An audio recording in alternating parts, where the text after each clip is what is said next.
L'archéologie est pleine de mystères qui remettent en question nos représentations du passé. Chaque nouvelle fouille, chaque découverte peut radicalement modifier notre compréhension des événements historiques et des cultures. Par exemple, en 2011, des archéologues au Pérou ont découvert les restes d'une vaste civilisation, utilisant des méthodes complexes d'irrigation, ce qui leur permettait de cultiver des terres dans le désert. Ces découvertes ont incité les chercheurs à réévaluer la manière dont les sociétés anciennes pouvaient survivre dans des conditions difficiles. En 2003, en Irak, on a trouvé des tablettes d'argile uniques avec de l'écriture cunéiforme, montrant que les Sumériens utilisaient la comptabilité pour gérer les opérations commerciales dès le 3e millénaire avant notre ère. De telles découvertes montrent que de nombreuses civilisations avaient une structure sociale plus complexe qu'on ne le pensait. En 2009 en Chine, des archéologues ont découvert un tombeau contenant des objets en or et des statues en céramique raffinée, témoignant d'un haut niveau de maîtrise et de richesse inaccessible à la majorité de la population. Ces exemples montrent à quel point l'archéologie est essentielle pour comprendre l'histoire humaine et le patrimoine culturel. En 1999 en Égypte, on a trouvé des momies contenant des traces de procédures médicales rares, ce qui soulève de nouvelles questions sur les connaissances médicales anciennes. En Wyoming, au début du 19e siècle, ont été découverts ce qu'on appelle les petits hommes de Stonefield, des momies miniatures suscitant un grand intérêt et de nombreuses controverses dans le monde scientifique. Ces momies ont été trouvées aux alentours de la ville de Gillette en 1931, lorsqu'un fermier local a découvert des restes étranges qui ont ensuite attiré l'attention des anthropologues et des archéologues. Selon les données disponibles, les momies avaient une taille comprise entre 20 et 30 cm et étaient bien conservées, ajoutant ainsi à leur mystère d'origine. Initialement, certains chercheurs ont supposé que ces restes appartenaient à une race inconnue de nains, ce qui a suscité non seulement de l'intérêt, mais aussi un grand enthousiasme parmi les amateurs de paranormal et les théoriciens du complot. Cependant, des recherches plus approfondies ont montré que l'âge des momies était d'environ 1000 ans, ce qui correspond à l'époque où les Indiens Shoshones et d'autres tribus habitaient cette région. En particulier, le professeur d'anthropologie de l'Université du Wyoming, le docteur Jonathan Smith, a affirmé dans son travail de 1932 que les momies étaient les restes d'enfants souffrant de microcéphalie, un état rare où le crâne devient anormalement petit. Cela expliquerait leur petite taille et certaines anomalies observées dans la structure du crâne lors de l'examen. Cependant, tous ne sont pas d'accord avec cette théorie. Certains chercheurs pensent que les momies pourraient être le résultat de rituels anciens ou même d'une modification artificielle des corps pour des cérémonies. Dans un article publié dans le journal Archaeology USA, les auteurs, parmi lesquels la célèbre anthropologue Dr. Elizabeth Hale, ont exprimé l'opinion que les momies pourraient faire partie de pratiques cultuelles liées à des ancêtres ou à des esprits, ce qui était courant dans les cultures des peuples autochtones d'Amérique. Au fil du temps, elles ont été soumises à divers types d'analyses, y compris la datation au carbone 14, qui a confirmé leur âge, ainsi que des recherches génétiques qui ont montré leur lien avec les tribus locales. En 2005, une conférence a été organisée pour discuter des différentes théories sur l'origine des petits hommes de Stonefield et leur signification culturelle.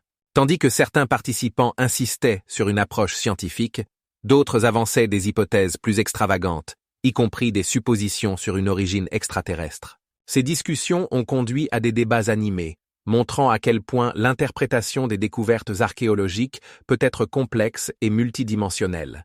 De plus, les petits hommes de Stonefield sont devenus l'objet de nombreuses spéculations et légendes, ce qui a également conduit à l'apparition de diverses supercheries et falsifications, ce qui a encore accru l'intérêt du grand public. Par exemple, en 2006, un entretien a été publié avec une personne affirmant détenir une momie originale, mais il s'est avéré être une supercherie. De même, cette découverte a été à l'origine de plusieurs documentaires et émissions qui ne se contentent pas d'examiner les momies elles-mêmes, mais aussi leur influence sur la culture populaire. Ces momies et leur mystérieuse origine continuent d'être un sujet de discussion aujourd'hui, démontrant comment une seule découverte peut susciter une véritable tempête d'intérêt et de controverses dans la communauté scientifique. Grâce à ces recherches et débats, Les petits hommes de Stonefield continuent d'attirer l'attention des scientifiques ainsi que des chercheurs en phénomènes paranormaux, laissant de nombreuses questions sans réponse sur leur véritable nature et leur signification. Le marteau de Londres est un artefact qui, depuis sa découverte en 1932, suscite des débats passionnés parmi les scientifiques et les chercheurs.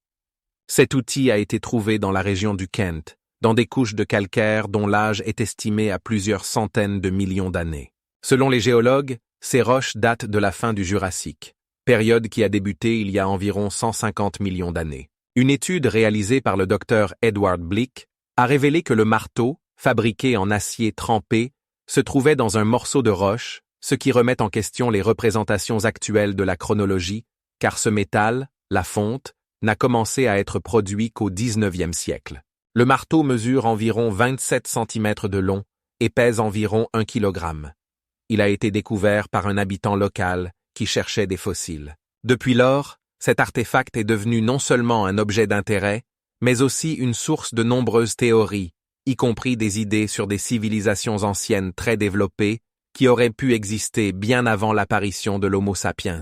De nombreux scientifiques ont rejeté ces hypothèses, affirmant que le marteau aurait pu être introduit dans le calcaire plus tard, lors de processus géologiques. Cependant, les partisans de la théorie des civilisations anciennes soutiennent que le marteau est une preuve de l'existence de technologies avancées à l'époque préhistorique. En conséquence, le marteau de Londres est devenu un symbole illustrant le conflit entre la science traditionnelle et les visions alternatives de l'histoire de l'humanité.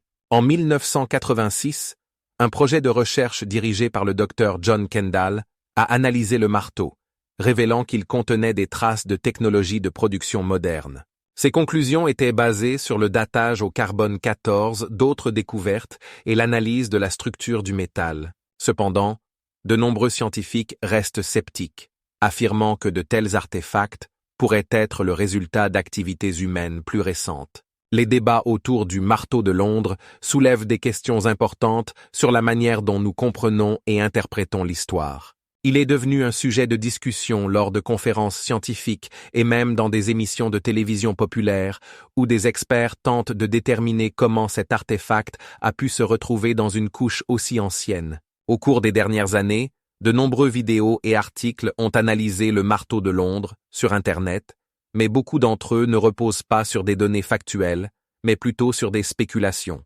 Malgré cela, l'intérêt pour cet artefact ne diminue pas, et il continue d'attirer l'attention des chercheurs et des amateurs souhaitant résoudre son mystère. En conséquence, le marteau de Londres reste non seulement un objet d'intérêt scientifique, mais aussi un phénomène culturel, symbolisant la lutte entre l'approche scientifique et les théories alternatives. Contrairement à d'autres découvertes, tels que les outils de travail des premiers hommes, qui ont été clairement datés et s'inscrivent dans la chronologie généralement acceptée, le marteau de Londres indique la nécessité de réévaluer nos représentations du temps et du développement de l'humanité. Les recherches scientifiques menées après sa découverte n'ont fait que renforcer les débats, et il n'y a toujours pas de réponse définitive à la question de son origine. De nombreuses recherches continuent de confirmer que le marteau a été fabriqué en acier, mais son introduction dans le calcaire reste un mystère non résolu. Il est important de noter que de telles découvertes, comme le marteau de Londres, aident non seulement à l'étude de l'histoire, mais aussi à comprendre comment la science peut être un sujet de débat et d'interprétation. Les discussions autour de cet artefact montrent l'importance de traiter l'information de manière critique et de chercher de nouvelles découvertes. Le marteau de Londres continue d'être un sujet de débat et de recherche, et son mystère, semble-t-il, ne sera pas résolu dans un avenir proche. L'acier damasquiné, connu pour sa robustesse et son motif unique, a été fabriqué en utilisant des technologies secrètes qui ont été perdues au Moyen Âge. Ce métal, qui tire son nom de la ville de Damas où il était produit, est devenu légendaire grâce à ses propriétés exceptionnelles. Au 8e siècle, les forgerons arabes ont commencé à utiliser du minerai de fer indien, contenant du carbone et d'autres impuretés, ce qui leur permettait de créer de l'acier avec des caractéristiques uniques. Le processus de sa fabrication incluait des méthodes complexes de forgeage et de trempe, qui laissaient des motifs ondulés caractéristiques à la surface. Ces motifs n'étaient pas seulement esthétiquement agréables, mais ils témoignaient également de la haute qualité du matériau. Au XIIe siècle, L'acier damasquiné est devenu un symbole de statut et de maîtrise, et ses lames étaient utilisées dans des armes très prisées en Europe et en Asie. L'unicité de l'acier damasquiné résidait dans sa capacité à conserver son tranchant et sa flexibilité, ce qui en faisait un matériau idéal pour la fabrication d'épées et de couteaux. Par exemple, des épées célèbres comme le Shamshir et le Karakan étaient fabriquées en acier damasquiné. Cependant, avec la chute de la civilisation islamique au Moyen Âge et la perte des connaissances sur le processus de fabrication, les secrets de cet acier ont commencé à disparaître. Des recherches scientifiques menées au XXe siècle ont montré que l'acier damasquiné contenait des nanostructures de carbone formées par des processus thermiques spéciaux, mais les recettes précises et les techniques restaient encore inaccessibles. Des chercheurs comme le Dr. Frederick C. Larson ont tenté de restaurer les méthodes de fabrication de l'acier damasquiné, mais les résultats étaient loin de l'original. Au XXIe siècle, grâce à des technologies modernes comme la métallurgie des poudres et la modélisation par ordinateur, les scientifiques ont commencé à faire des progrès vers la restauration de ces méthodes anciennes, mais ils n'ont pas encore atteint la même robustesse et élasticité que l'acier damasquiné original. Par exemple, en 2003, des employés de l'entreprise Northern Steels du Canada ont développé une méthode permettant de créer de l'acier avec des motifs uniques. Mais en termes de propriétés mécaniques, ils ne pouvaient pas rivaliser avec l'échantillon historique. En conséquence, malgré tous les efforts, le secret de l'acier damasquiné reste partiellement perdu, et de nombreux forgerons continuent de tenter de le reproduire en se basant sur des enregistrements historiques et des expériences modernes. Le motif unique, créé par l'interaction complexe du carbone et du fer, continue d'intriguer les chercheurs et les amateurs d'armes du monde entier. Les fabricants modernes comme Böker et Wüsthof utilisent l'acier damasquiné dans leurs produits, mais ce n'est en rien comparable à ce qui existait au Moyen Âge. En conséquence, l'acier damasquiné authentique, fabriqué selon les recettes anciennes, reste un rêve inaccessible pour les forgerons et les historiens. Les lignes de Nazca au Pérou représentent l'une des plus mystérieuses et majestueuses découvertes archéologiques au monde. Ces géants géoglyphes, taillés dans la terre, atteignent une longueur de jusqu'à 13 km et peuvent prendre la forme de divers animaux, plantes et figures géométriques. Les premières mentions des lignes remontent au début du XXe siècle, lorsque, en 1921, l'archéologue américain Paul Kosok les a repérées depuis un avion. Les recherches montrent que les lignes ont été créées entre 1000 avant notre ère et le 6e siècle de notre ère par le peuple Nazca qui habitait cette région. Les figures les plus célèbres incluent le colibri, l'ours et l'araignée, chacune ayant ses propres dimensions et proportions uniques. Par exemple, la longueur du colibri est d'environ 110 mètres, tandis que celle de l'ours atteint 40 mètres. L'une des théories les plus discutées est que ces géoglyphes servaient de calendrier astronomique. Les recherches montrent que certaines lignes sont orientées vers le lever et le coucher du soleil, ainsi que vers d'autres événements astronomiques comme les solstices d'été et d'hiver. Cette théorie est soutenue par les travaux de scientifiques comme Jeremy Quinn, qui a publié en 2001 une étude affirmant que les lignes peuvent être utilisées pour suivre le cycle solaire. Cependant, il existe de nombreuses autres hypothèses qui suscitent des débats parmi les chercheurs. Certains affirment que les géoglyphes pourraient être des chemins rituels menant à des lieux sacrés ou à des sources d'eau, compte tenu du manque d'eau que subissait le peuple Nazca.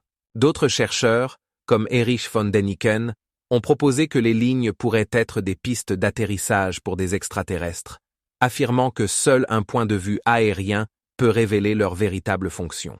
Cette idée a attiré l'attention des médias, mais les communautés scientifiques la regardent avec scepticisme en raison de l'absence de preuves concrètes. Certains géographes, comme Mark Buchanan, suggèrent que les lignes pourraient faire partie d'un réseau plus large de communication entre tribus. Il est important de noter que tous les géoglyphes ont été créés avec des outils simples comme des bâtons et des cordes, nécessitant une grande précision et une planification. Les recherches montrent qu'il pouvait falloir plusieurs semaines pour créer une seule figure, soulignant les efforts et les compétences des constructeurs anciens. En 2005, des chercheurs japonais ont commencé à utiliser de nouvelles méthodes de cartographie avec des drones, ce qui a permis de créer des cartes plus précises des géoglyphes et de découvrir des figures jusqu'alors inconnues. Les résultats de cette recherche confirment que les lignes et les figures font probablement partie d'un système complexe de signes et de symboles utilisés par le peuple Nazca. En même temps, la préservation des géoglyphes est menacée par les activités agricoles et les changements climatiques, ce qui suscite des préoccupations parmi les archéologues et les historiens. En 2013, l'UNESCO a reconnu les lignes de Nazca comme un patrimoine mondial, ce qui devrait contribuer à leur protection et à leur conservation pour les générations futures. Chaque ligne et chaque figure sur le plateau de Nazca ne sont pas seulement des œuvres d'art, mais aussi des témoignages d'une culture qui a existé il y a plus de 2000 ans. Les crânes cristallins découverts en Amérique centrale représentent l'un des sujets les plus énigmatiques et controversés de l'archéologie. Les plus célèbres d'entre eux auraient été découverts à la fin du XIXe siècle et ont attiré l'attention des chercheurs ainsi que des chasseurs de trésors. Par exemple, un crâne présenté en 1901 au célèbre anthropologue britannique Frederick Merrifield, qui affirmait l'avoir trouvé au Mexique, a suscité un grand intérêt. Merrifield, inspiré par sa découverte, est devenu l'un des premiers à tenter de comprendre l'origine de ces crânes. Cependant, la plupart des experts ont accueilli ces découvertes avec scepticisme. De nombreux crânes, y compris le célèbre crâne du British Museum, ont été reconnus comme des faux créés au XIXe siècle avec des technologies modernes de traitement de la pierre. Il est intéressant de noter que ces crânes ont été fabriqués à une époque où l'Europe était en plein essor d'intérêt pour les civilisations anciennes, notamment les Mayas et les Aztèques, ce qui a créé un terrain fertile pour les falsifications. En 1981, le docteur David Pepper de l'Université du Michigan a étudié un de ces crânes à l'aide de la tomodensitométrie et a déterminé que son traitement avait été réalisé avec des outils disponibles uniquement au XIXe siècle. Cependant, certains partisans de la théorie de l'origine ancienne des crânes affirment que leur forme et leur décoration ont des significations astronomiques et culturelles religieuses.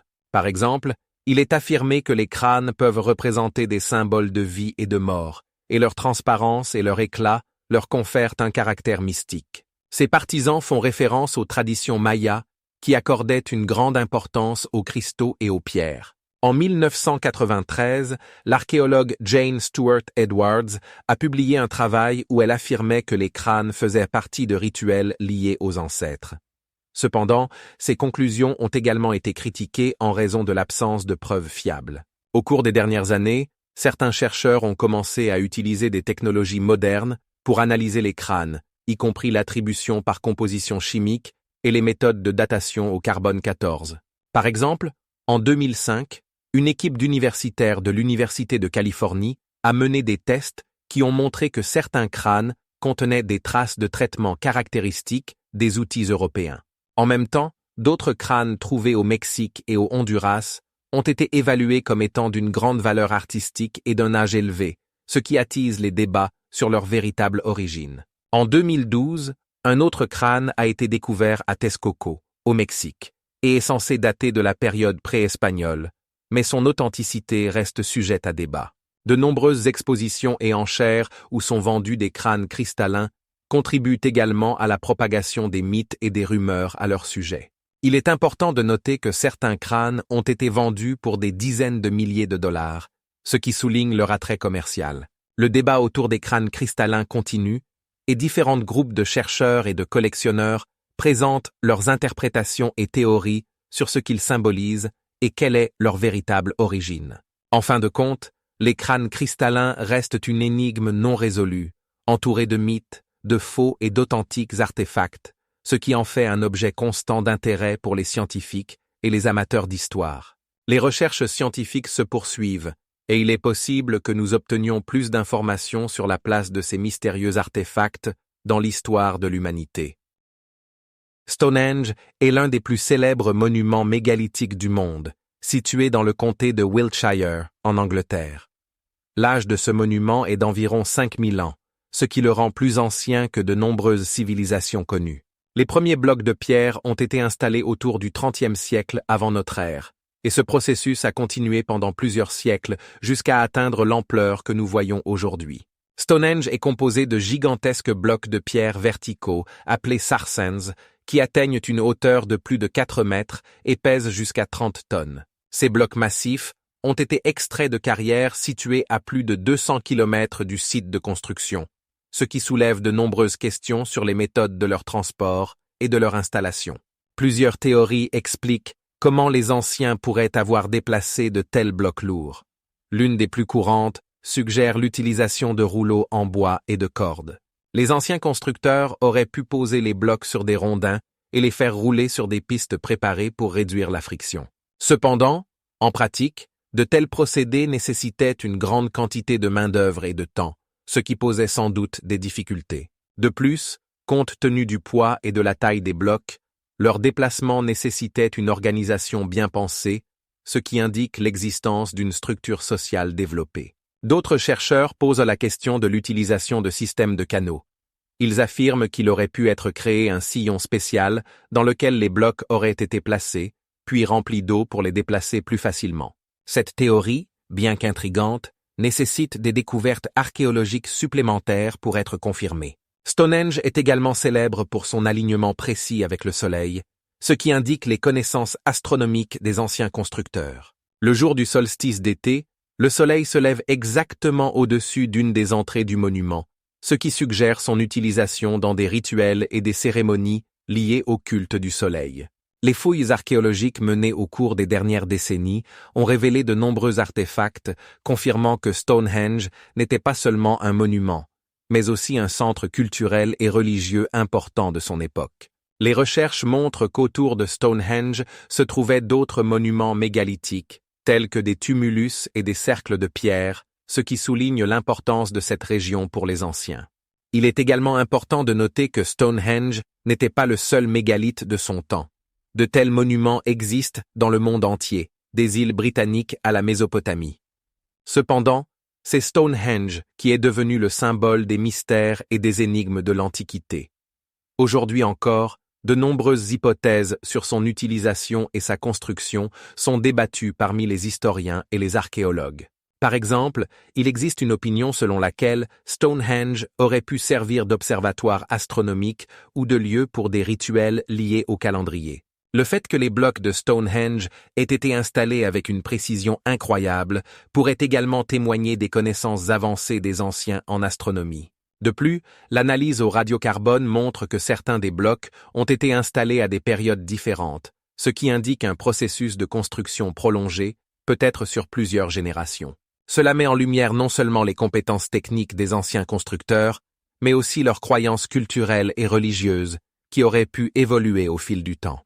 Stonehenge reste sous le regard attentif des chercheurs, et chaque année, de nouvelles découvertes ajoutent une goutte à l'océan de connaissances sur les civilisations anciennes. Par exemple, en 2018, des archéologues ont découvert à proximité du monument plus de 400 nouvelles tombes, ce qui montre que cette région était un lieu important pour les inhumations.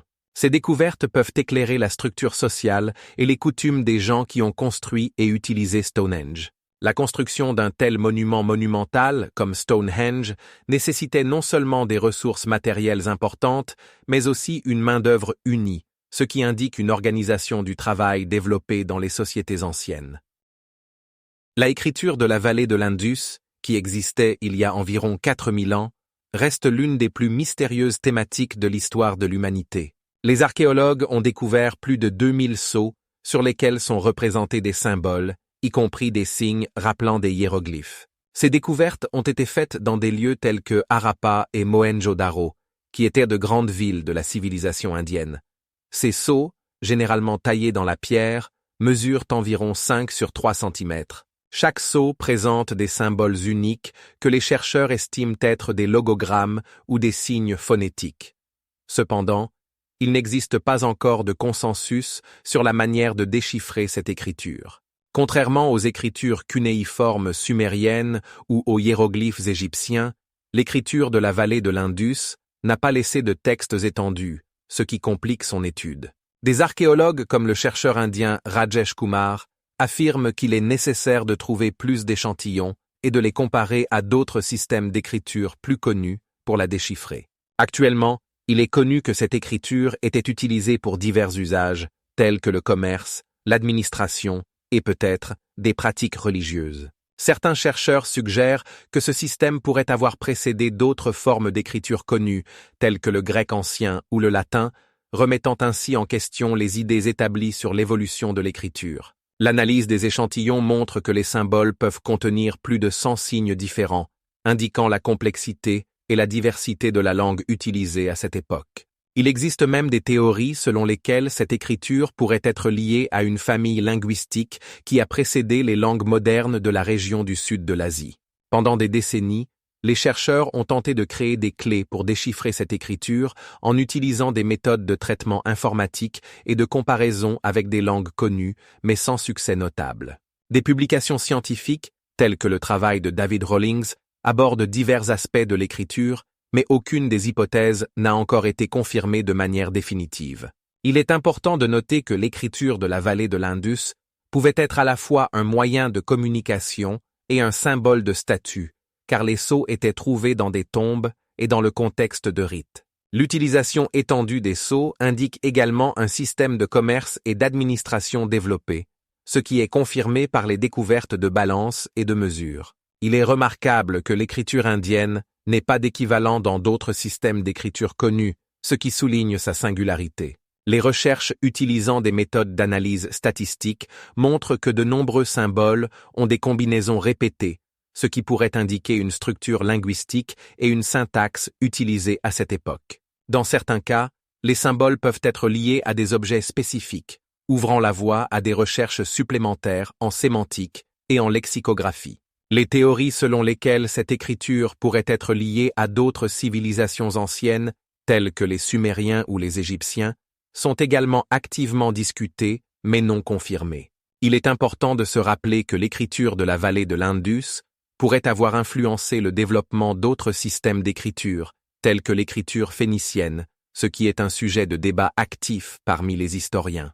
Il existe même des hypothèses selon lesquelles l'étude de cette écriture pourrait conduire à une nouvelle interprétation de l'histoire de l'écriture en général. Actuellement, des fouilles et des recherches sont en cours pour découvrir de nouveaux artefacts et confirmer les hypothèses existantes sur l'écriture de la vallée de l'Indus. La découverte de nouveaux sceaux ou inscriptions pourrait jouer un rôle déterminant dans la résolution de ce mystère historique et modifier notre compréhension de l'évolution de l'écriture dans le monde antique. Actuellement, plus de 400 symboles différents ont été trouvés sur des artefacts, soulignant la complexité et la diversité de la langue utilisée dans cette civilisation. Les pierres d'Ica sont des artefacts mystérieux découverts au Pérou, qui attirent l'attention des chercheurs et des amateurs de découvertes anormales. Au début des années 1970, un habitant local nommé Javier Cabrera a commencé à collecter ces pierres, qui, selon les affirmations, portaient des images de dinosaures, d'opérations chirurgicales complexes et d'autres anachronismes. Cabrera a réuni plus de 15 000 exemplaires, chacun étant gravé de scènes qui, selon certains, indiquent l'existence d'une civilisation possédant des connaissances inaccessibles à la société moderne.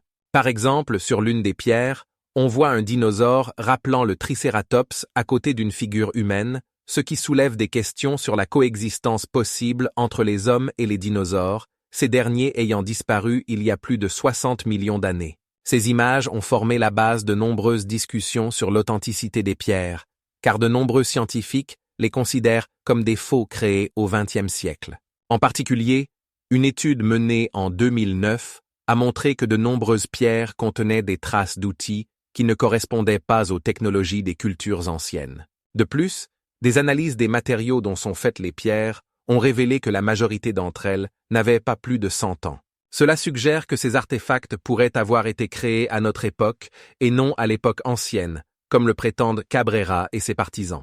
Cependant, les partisans de la théorie de l'authenticité des pierres d'Ica font référence à des procédures chirurgicales complexes représentées sur certaines d'entre elles, comme les opérations sur le cerveau ou la lobotomie. Ces images suscitent l'étonnement, car elles impliquent que les anciens possédaient des connaissances en chirurgie qui n'étaient pas connues avant le XXe siècle. Par exemple, sur l'une des pierres, on voit une personne, selon les partisans de la théorie, pratiquant une opération sur le crâne d'une autre personne avec un outil rappelant un scalpel moderne. De telles scènes suscitent non seulement des questions sur l'authenticité des pierres, mais aussi sur la possibilité d'existence de technologies oubliées ou perdues à l'époque ancienne. En même temps, les critiques soulignent l'absence de découvertes archéologiques, confirmant l'existence d'une telle civilisation hautement développée au Pérou à l'époque préhistorique. La communauté scientifique rejette principalement ces découvertes comme des faux, en indiquant que même si de telles opérations étaient pratiquées, elles ne pouvaient pas être réalisées avec un tel niveau de précision et de compréhension de l'anatomie. Une partie importante du débat porte également sur le fait que les pierres d'Ica ont été découvertes dans une région riche en artefacts historiques, mais aucun des images découvertes ne correspond à des cultures anciennes connues. De plus, en 2013, l'archéologue et anthropologue péruvien Ricardo Castro a mené une étude visant à déterminer l'âge des pierres et leur origine. Il a découvert que de nombreuses d'entre elles étaient faites de verre volcanique et d'autres matériaux modernes, ce qui confirme la version de la contrefaçon. Cependant, malgré le scepticisme de la communauté scientifique, les pierres d'Ica continuent d'attirer l'attention des chercheurs et des touristes. Chaque année, des centaines de personnes se rendent au Pérou pour voir ces artefacts mystérieux, pleins d'images controversées.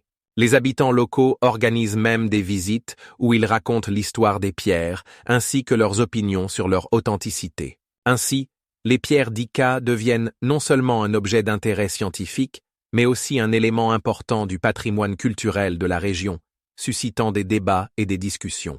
Certains chercheurs suggèrent même que ces pierres pourraient faire partie d'une tradition culturelle plus large existant à l'époque ancienne, bien que les preuves de cela restent contestées. Il est intéressant de noter que certaines pierres ont des images qui ne correspondent clairement pas aux dinosaures connus, ce qui enflamme encore plus les discussions sur ce qui est réellement représenté sur ces artefacts. Par exemple, sur l'une des pierres, on voit un être rappelant un dinosaure, mais avec des caractéristiques qui ne se trouvent pas chez les espèces connues, ce qui fait réfléchir à la possibilité que cela soit le fruit de l'imagination des anciens.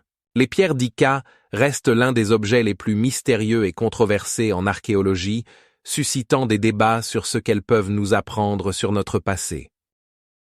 La ville engloutie de Dwarka se trouve au bord de l'Inde et est entourée de nombreux mythes et légendes liés au dieu hindou Krishna.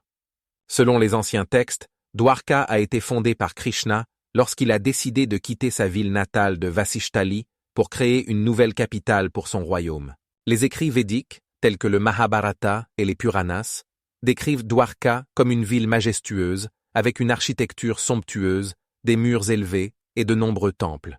Selon les légendes, Krishna a construit cette ville au bord de la mer pour la protéger de ses ennemis et offrir un refuge sûr à ses disciples. Les archéologues estiment que la première mention de Dwarka remonte à environ 2000 ans avant notre ère. Au XXe siècle, à partir des années 2000, un groupe d'archéologues dirigé par le Dr S.R. Rao a commencé des recherches sous-marines dans la région où, selon les légendes, se trouvait Dwarka.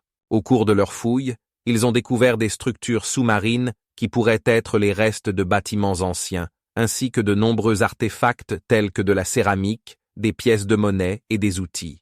Ces découvertes ont été faites à une profondeur d'environ 25 mètres, ce qui confirme que la ville a pu exister et être engloutie en raison de catastrophes naturelles telles que des tremblements de terre ou des tsunamis. Selon une des versions, la deuxième moitié du IIe siècle avant notre ère a été une période critique où Dwarka aurait pu être engloutie en raison de mouvements sous-marins.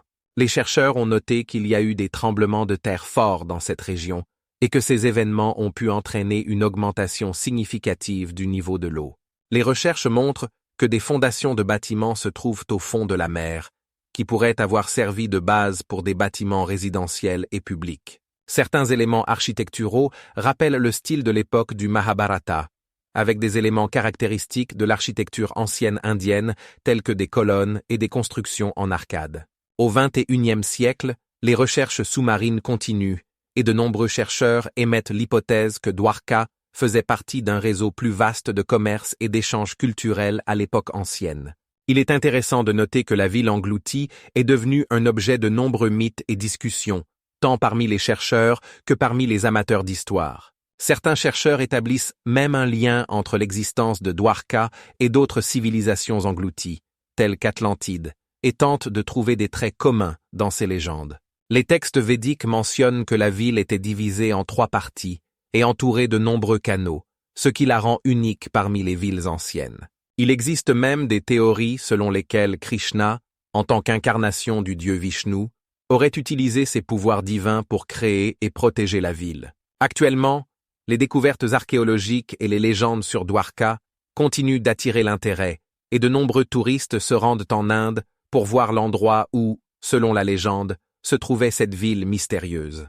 Les chercheurs continuent d'explorer les structures sous-marines, et de nouvelles technologies aident à mieux comprendre à quoi ressemblait Dwarka à son apogée. Dans ce contexte, il est important de noter que toutes les découvertes ne peuvent pas être interprétées de manière univoque, et certains chercheurs appellent à la prudence dans l'interprétation des résultats. Cependant, les faits restent. Les restes des constructions et les artefacts trouvés au fond de la mer confirment qu'il y avait autrefois un important établissement humain. La forteresse de Sacsayhuaman est située à 2 km au nord de la capitale de l'ancien État Inca de Cusco, au Pérou. La construction de cette forteresse colossale a commencé il y a environ 1400 ans, sous le règne de l'Inca Pachacútec. Sacsayhuaman est célèbre pour ses blocs de pierre géants, chacun pesant de plusieurs tonnes à plus de 100 tonnes. L'un des aspects les plus impressionnants de la construction est que ces pierres sont parfaitement ajustées les unes aux autres sans l'utilisation de mortier, ce qui confère une résistance et une durabilité impressionnantes aux murs de la forteresse, qui résistent au siècle malgré les tremblements de terre et autres catastrophes naturelles. Les archéologues et ingénieurs ne peuvent toujours pas expliquer avec précision comment les Incas ont pu traiter et transporter de tels blocs sur de longues distances, alors qu'ils n'avaient pas de technologie moderne à l'époque. On suppose que les Incas utilisaient un système de cordes et de rouleaux en bois, mais cela ne explique pas comment ils parvenaient à une telle précision dans l'ajustement des pierres. La forteresse couvre une superficie d'environ 300 hectares et se compose de plusieurs niveaux, ce qui lui permet de contrôler le territoire environnant. Les murs de la forteresse atteignent une hauteur de 9 mètres et leur forme rappelle des créneaux, ajoutant une protection supplémentaire. À l'intérieur de Sacsayhuaman se trouvent divers bâtiments, y compris des temples et des entrepôts, ainsi qu'un lieu pour les cérémonies. 70% de l'édifice d'origine sont encore préservés, malgré les destructions causées par les colons espagnols au XVIe siècle. Il est intéressant de noter que la forteresse utilisait non seulement de grands blocs de pierre, mais aussi de plus petits pour combler les espaces et renforcer la structure. Les recherches archéologiques montrent que la forteresse pouvait servir à la fois de base militaire et de centre religieux, où se déroulaient des cérémonies importantes. Pendant le règne des Incas, Sacsayhuaman était l'un des objets clés de protection de la capitale, et son emplacement stratégique permettait de contrôler les routes menant à Cusco. La restauration et les recherches sur la forteresse ont commencé au début du XXe siècle, lorsque les archéologues ont commencé à reconnaître son importance historique et culturelle. Sacsayhuaman est devenu un site du patrimoine mondial de l'UNESCO en 1983, ce qui a attiré l'attention sur sa conservation et son étude. Chaque été, des festivals traditionnels y sont organisés, y compris l'Inti Raymi, la fête du soleil, qui attire des milliers de touristes du monde entier. Ce lieu devient non seulement un haut lieu touristique, mais aussi un lieu d'étude des anciennes technologies et de la culture inca, qui continue de susciter admiration et émerveillement. L'architecture unique utilisée à Sacsayhuaman a inspiré de nombreux architectes modernes qui tentent de comprendre et de reproduire ces principes. Il est intéressant de noter que pour la construction, on utilisait à la fois des matériaux locaux et importés, ce qui témoigne des relations commerciales développées par les Incas. Les pierres utilisées à Sacsayhuaman ont été extraites de carrières situées à environ 5 km de la forteresse, ce qui pose également des questions sur la manière dont les Incas déplaçaient de tels blocs lourds. À ce jour, Sacsayhuaman reste un objet d'étude approfondi, et chaque nouvelle fouille apporte de nouvelles informations sur la vie et les technologies des Incas. Le complexe de la forteresse représente non seulement un miracle architectural, mais aussi un artefact historique important qui aide à comprendre la culture et les traditions de ce grand peuple. Sacsayhuaman, avec ses murs massifs et sa structure complexe, reste l'un des monuments les plus énigmatiques et fascinants de l'histoire ancienne. Le monument sous-marin de Yonaguni est situé au large de l'île japonaise de Yonaguni et son étude suscite de nombreuses controverses parmi les scientifiques et les amateurs d'histoire. Il existe deux points de vue principaux sur cet objet mystérieux. Certains le considèrent comme une formation naturelle, tandis que d'autres le voient comme un temple ancien submergé dont l'âge pourrait atteindre 10 000 ans. La première mention du monument remonte aux années 1980, lorsque des plongeurs découvrirent, sur le fond de la mer, des structures en pierre étranges, qui ressemblaient à des marches et des plateformes. En 1996, le plongeur et chercheur japonais Masaki Morimoto présenta ses découvertes au grand public, suscitant un grand intérêt. Des archéologues comme le Dr Thomas Taylor de l'Université de Californie affirment que le monument présente des formes géométriques claires rappelant des ruines qui pourraient appartenir à une ancienne civilisation. En revanche, des géologues comme le Dr Kenji Sasaki soutiennent que ces structures sont le résultat d'une érosion naturelle et de processus tectoniques survenus au fil des millions d'années. Les partisans de la théorie de l'origine artificielle estiment que la présence d'escaliers, de plateformes et d'angles droits indique qu'il s'agissait probablement d'un temple ou d'une structure cérémonielle. Il est indéniable que les dimensions de ces formations sont impressionnantes. Certaines sections atteignent 4 mètres de hauteur et plus de 100 mètres de longueur. La surface du monument présente des traces rappelant celles d'outils qui pourraient avoir été utilisés par des constructeurs anciens. Cependant, les opposants à cette théorie soulignent que de telles formes peuvent également résulter de processus naturels, comme l'érosion par les vagues, ce qui met en doute l'origine artificielle. En 1998, un groupe d'archéologues japonais et américains a mené une série d'études, incluant un balayage sous-marin et une photogrammétrie, mais leurs résultats n'ont pas confirmé l'une des théories de manière définitive. Aujourd'hui, le monument attire de nombreux touristes et chercheurs, ce qui a conduit à la création d'une zone de protection spéciale autour de lui. Les recherches continuent, et les scientifiques continuent de débattre de sa véritable nature, tandis que les habitants locaux racontent des légendes et des mythes liés à cet endroit. Un fait important est que, en raison des changements du niveau de la mer et des conditions climatiques, le monument est menacé de disparition. Les recherches sous-marines sont devenues plus complexes et dangereuses en raison de l'augmentation du nombre de tempêtes tropicales dans cette région. Les travaux scientifiques sur Yonaguni continuent d'être publiés, y compris dans des revues scientifiques comme Journal of Archaeological Science et GeoArchaeology, où les chercheurs tentent de comprendre comment cet objet a pu influencer le développement de la civilisation humaine dans la région. Les débats sur la véritable nature du monument de Yonaguni restent d'actualité et peuvent de même provoquer des conflits entre les partisans de différentes théories. Des méthodes scientifiques comme le datage au carbone 14 et l'analyse topographique peuvent aider à clarifier les questions liées à l'âge et à la fonction de ce mystérieux édifice. Cependant, à ce jour, il n'existe pas de preuves définitives confirmant l'une des théories. La hauteur des plateformes situées au fond de la mer atteint 4 mètres, ce qui les rend significatives du point de vue de l'archéologie sous-marine. La batterie de Bagdad, également connue sous le nom de batterie paradoxale ou batterie de Ctésiphon, est un récipient en terre cuite contenant un cylindre en cuivre et une tige en fer, et date du 1er siècle de notre ère. Cet artefact a été découvert en 1938 dans les environs de Bagdad, en Irak, par l'archéologue Wilhelm König, qui travaillait sur les fouilles d'un ancien établissement parthe. La batterie de Bagdad attire l'attention des chercheurs, car elle peut générer de l'électricité en utilisant une réaction chimique entre le cuivre et le fer en présence d'un acide, tel que l'acide acétique ou le jus de citron. À l'intérieur du cylindre se trouvait une tige en fer, qui, selon les hypothèses, pouvait servir d'anode, tandis que le cylindre en cuivre pouvait servir de cathode. Cette construction simple pouvait produire une tension suffisante pour effectuer divers processus électriques. Certains experts croient que de tels dispositifs pouvaient être utilisés pour la galvanisation, c'est-à-dire le processus consistant à appliquer un courant pour traiter des maladies ou pour créer des effets sur les métaux. Les dimensions de la batterie sont d'environ 30 cm de hauteur et 8 cm de diamètre, ce qui la rend suffisamment compacte pour être transportée. Des recherches effectuées au XXe siècle ont montré que, en présence d'un électrolyte approprié, par exemple un acide, la batterie pouvait produire jusqu'à 2 volts de tension. Il est intéressant de noter que les anciens peuples, tels que les Perses et les Sumériens, avaient des connaissances sur l'action de l'électricité car ils utilisaient des dispositifs similaires pour d'autres usages, y compris la création d'effets lumineux.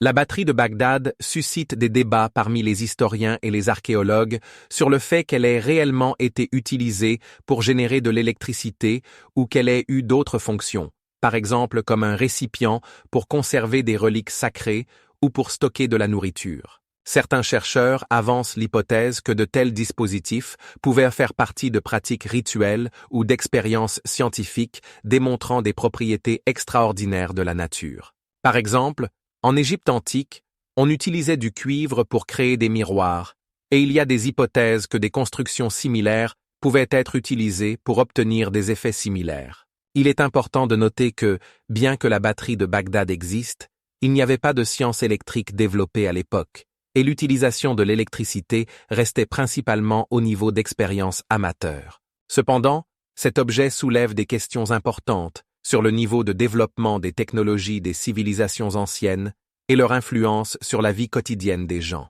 La batterie de Bagdad est souvent mentionnée dans le contexte de l'histoire alternative de la science, où l'on pose des questions sur les technologies possibles qui auraient pu exister bien avant notre époque. Certains pensent que l'utilisation de l'électricité dans l'Antiquité aurait pu être oubliée et rediscovery seulement au XVIIIe siècle. Les conclusions définitives sur l'utilisation et le but de la batterie de Bagdad restent floues, mais son existence prouve que les idées sur l'électricité existaient bien avant qu'on ne le pense. De telles découvertes peuvent considérablement modifier notre compréhension des technologies et des sciences des civilisations anciennes. Par exemple, à l'époque romaine, on étudiait les propriétés électromagnétiques de l'améthyste et d'autres minéraux, ce qui montre que l'intérêt pour l'électricité existait, bien que sous une forme différente de celle que nous connaissons aujourd'hui. À ce jour, la batterie de Bagdad reste l'un des artefacts les plus énigmatiques, capables d'inspirer à la fois les historiens et les chercheurs scientifiques.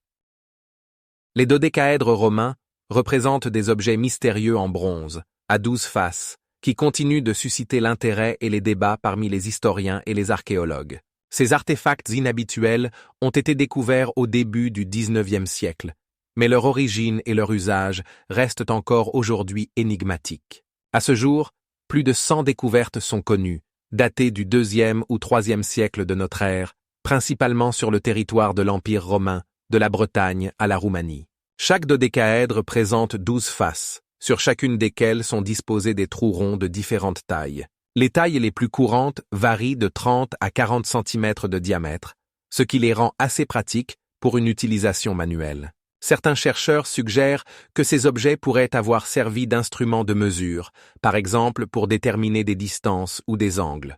Dans ce cas, les dodécaèdres auraient pu être utilisés en astronomie ou en géodésie, ce qui était particulièrement pertinent pour les ingénieurs romains travaillant sur les routes et les constructions. Cependant, cette version présente des faiblesses. L'absence de mention directe de ce type d'utilisation dans les sources antiques complique l'appui de cette hypothèse. D'autres théories indiquent que les dodécaèdres romains auraient pu servir de jouets pour enfants. Dans ce cas, les trous ronds auraient pu être utilisés pour attacher des cordes ou d'autres éléments, permettant ainsi de créer diverses constructions et jeux. Cette version présente également des inconvénients, car de tels jouets, en général, avaient une forme et une construction plus simples. Certains chercheurs penchent vers l'idée que ces artefacts pourraient être liés à des pratiques cultuelles, peut-être servant dans des rituels liés à la fertilité ou à l'agriculture. Mais cette hypothèse ne dispose pas de preuves suffisantes pour être considérée comme définitive.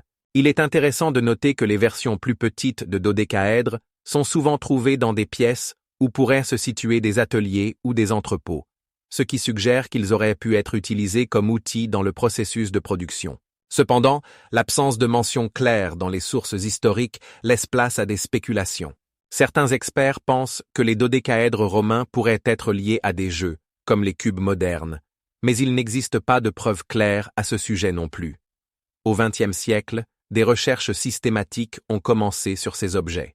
Par exemple, en 2003, un groupe d'archéologues dirigé par le professeur John Smith de l'Université d'Oxford a mené des fouilles dans une zone de camp romain ancien et a découvert 3 dodécaèdres qui se sont avérés être en bronze avec un haut contenu en étain. Cette découverte a permis d'étudier les technologies de fabrication et les matériaux utilisés pour créer ces objets mystérieux. Il est également important de noter que des formes similaires, comme les dodécaèdres, existent dans d'autres cultures, par exemple dans l'antique Grèce, où de tels polyèdres étaient souvent utilisés comme modèles pour l'étude de la géométrie. Dans l'ancienne Rome, où la science et l'art étaient interconnectés, de tels objets auraient pu servir à des fins pratiques, mais aussi éducatives. Il est important de mentionner que certaines des dernières découvertes de dodécaèdres datent de 2021, lorsque des archéologues en Allemagne ont trouvé un objet couvert de symboles inhabituels, ajoutant un nouvel élément à l'étude de ces artefacts.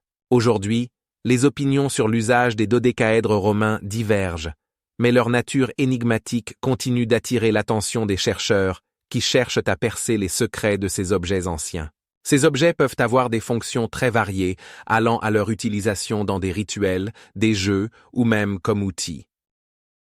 Le complexe de Pumapunku se situe en Bolivie, à proximité de la ville de Tiwanaku, et constitue l'un des sites archéologiques les plus énigmatiques et fascinants du monde. La construction du complexe a débuté environ au VIe siècle de notre ère et s'est poursuivie jusqu'au XIIe siècle. Pumapunku est célèbre pour ses énormes blocs de pierre, dont le poids peut atteindre plusieurs dizaines de tonnes, et pour leur précision de taille. Ces blocs sont taillés dans l'andésite et le diorite, extraits de carrières situées à plus de 10 km du complexe. Il est intéressant de noter que de nombreux blocs sont taillés avec une telle précision que les joints entre eux ne laissent même pas de micro-fissures. Par exemple, les blocs ont des surfaces plates et lisses, donnant l'impression qu'ils ont été fabriqués avec des technologies modernes. Des chercheurs comme le professeur Brian Fogel et le docteur George M. Edwards ont avancé diverses hypothèses sur la manière dont les anciens habitants pouvaient atteindre une telle précision, mais aucune d'elles n'explique tous les aspects de la construction. Certains chercheurs suggèrent que des outils en minéraux durs, comme le quartz, étaient utilisés pour tailler les pierres, mais cela ne explique pas comment des blocs aussi massifs pouvaient être taillés sans technologie moderne. À Pumapunku, on trouve également des éléments de construction fascinants comme les tombeaux et les portes, exécutés avec une précision stupéfiante. Ces ouvertures ont des formes rectangulaires et s'ajustent parfaitement les unes aux autres, indiquant un haut niveau de maîtrise des constructeurs. Les blocs ont des dimensions qui correspondent les uns aux autres, comme les pièces d'un immense puzzle. Par exemple, les blocs formant les murs ont des dimensions de 6 mètres sur 3 mètres et une épaisseur de plus d'1 mètre. Certains d'entre eux ont des évidements et des rainures spécialement conçus que les chercheurs pensent avoir été utilisés pour les assembler avec d'autres éléments de la construction. Il existe des théories selon lesquelles Pumapunku aurait pu être un grand centre religieux ou astronomique, mais il n'y a pas de preuve définitive pour cette hypothèse. Autour de Pumapunku se trouvent d'autres monuments, comme le temple de Tiwanaku et l'observatoire de Kalasasaya, qui confirment l'importance de cette région à l'époque ancienne. Différentes cultures, y compris les Incas, se rendaient ici pour vénérer les dieux, et ce lieu pouvait être un centre important de commerce et d'échange de connaissances. Il est fascinant de constater qu'il n'a toujours pas été trouvé d'explication claire sur la manière dont les anciens peuples pouvaient déplacer et tailler de tels blocs de pierre sans utiliser de roues ni de mécanismes modernes. De nombreux chercheurs pensent que des systèmes de cordes et de pieux étaient utilisés pour le transport des blocs, mais les méthodes précises restent un mystère. Pumapunku attire non seulement les archéologues, mais aussi les ufologues et les amateurs de théories du complot, qui affirment que ce niveau de maîtrise ne pouvait être atteint qu'avec des technologies extraterrestres. Cependant, la plupart des archéologues soutiennent que cela est le résultat de l'ingéniosité et des connaissances humaines transmises de génération en génération. Les fouilles à Pumapunku continuent, et chaque année de nouveaux faits sont découverts, apportant des indices pour mieux comprendre ce lieu énigmatique. Par exemple, en 2020, des archéologues ont trouvé de nombreux fragments de céramique et de pierre qui pourraient aider à comprendre le mode de vie et la culture des anciens habitants de cette région. Pumapunku reste l'un des objets les plus étudiés et discutés, continuant à susciter des débats et de l'intérêt, prouvant ainsi que l'histoire humaine est pleine de mystères et de découvertes. Les tortues de Paracas, découvertes sur la côte du Pérou, représentent un phénomène unique qui suscite des débats passionnés parmi les scientifiques. Ces tortues, appartenant à la culture de Paracas, qui a existé environ du 8e siècle avant notre ère au 3e siècle de notre ère, se distinguent par leur forme allongée, ce qui pose des questions sur la nature de ces transformations. Était-elle le résultat d'une déformation intentionnelle ou d'une particularité génétique d'une espèce spécifique? Les découvertes les plus célèbres de tortues ont été faites au XXe siècle, lorsque des archéologues comme Julian Drummond et son équipe ont exploré les tombes sur la péninsule de Paracas. Les fouilles ont révélé des tortues avec des carapaces de jusqu'à 40 cm de long, qui présentaient non seulement une forme inhabituelle, mais aussi des marques caractéristiques indiquant des manipulations possibles par l'homme. Certains chercheurs, comme le docteur Ricardo Escalon, suggèrent que la déformation pourrait être le résultat d'une pratique culturelle liée à des rituels ou à une valeur symbolique attribuée aux tortues dans la société de Paracas. En même temps, l'aspect génétique reste un sujet d'étude.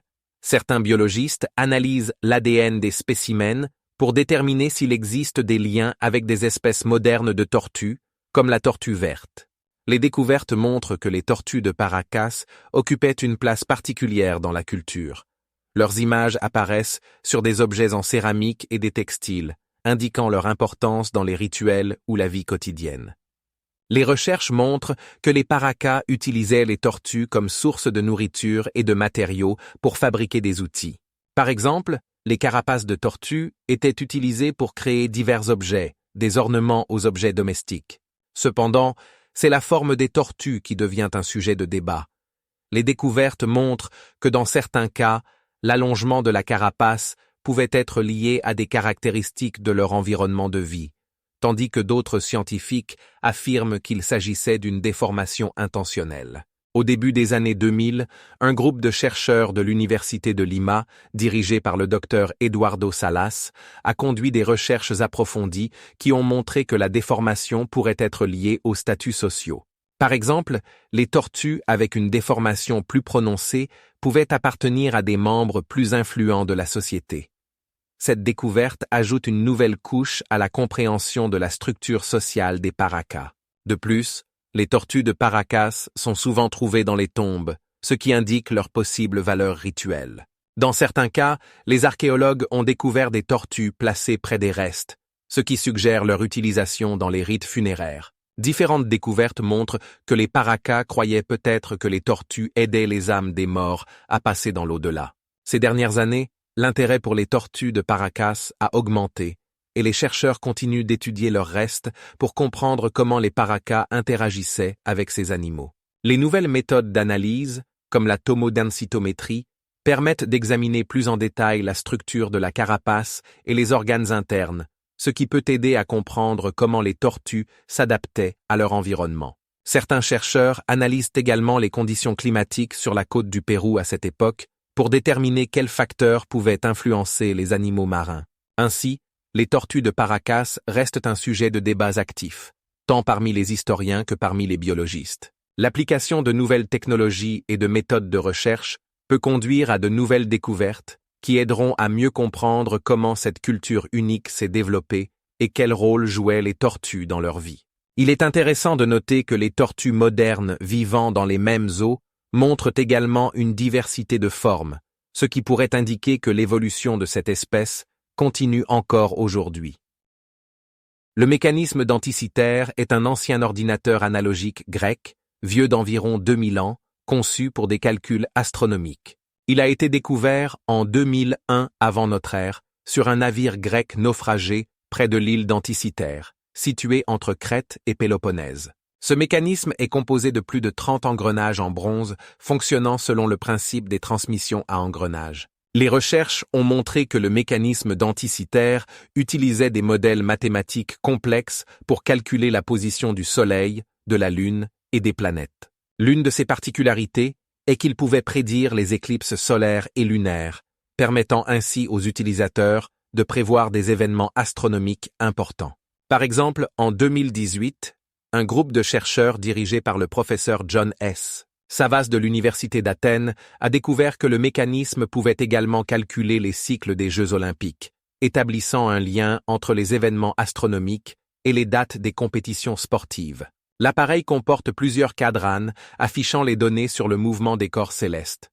Sur l'un des cadrans, les signes du zodiaque sont marqués, indiquant que le mécanisme prenait également en compte des aspects astrologiques. Des recherches scientifiques menées en 2015 ont montré que le mécanisme utilisait le concept des épicycles, connu des travaux de Claude Ptolémée, ce qui témoigne du haut niveau de connaissance des astronomes grecs. Les dimensions de l'appareil sont d'environ 30 sur 21 cm et sa partie principale est en bronze recouvert d'une couche d'oxyde. Le niveau de précision des calculs de ce mécanisme était tel que les scientifiques modernes le comparent à certains horloges analogiques utilisées en astronomie. En 2019, un travail de numérisation 3D du mécanisme a été effectué, permettant d'obtenir des modèles détaillés de ses composants et de comprendre comment ils interagissent.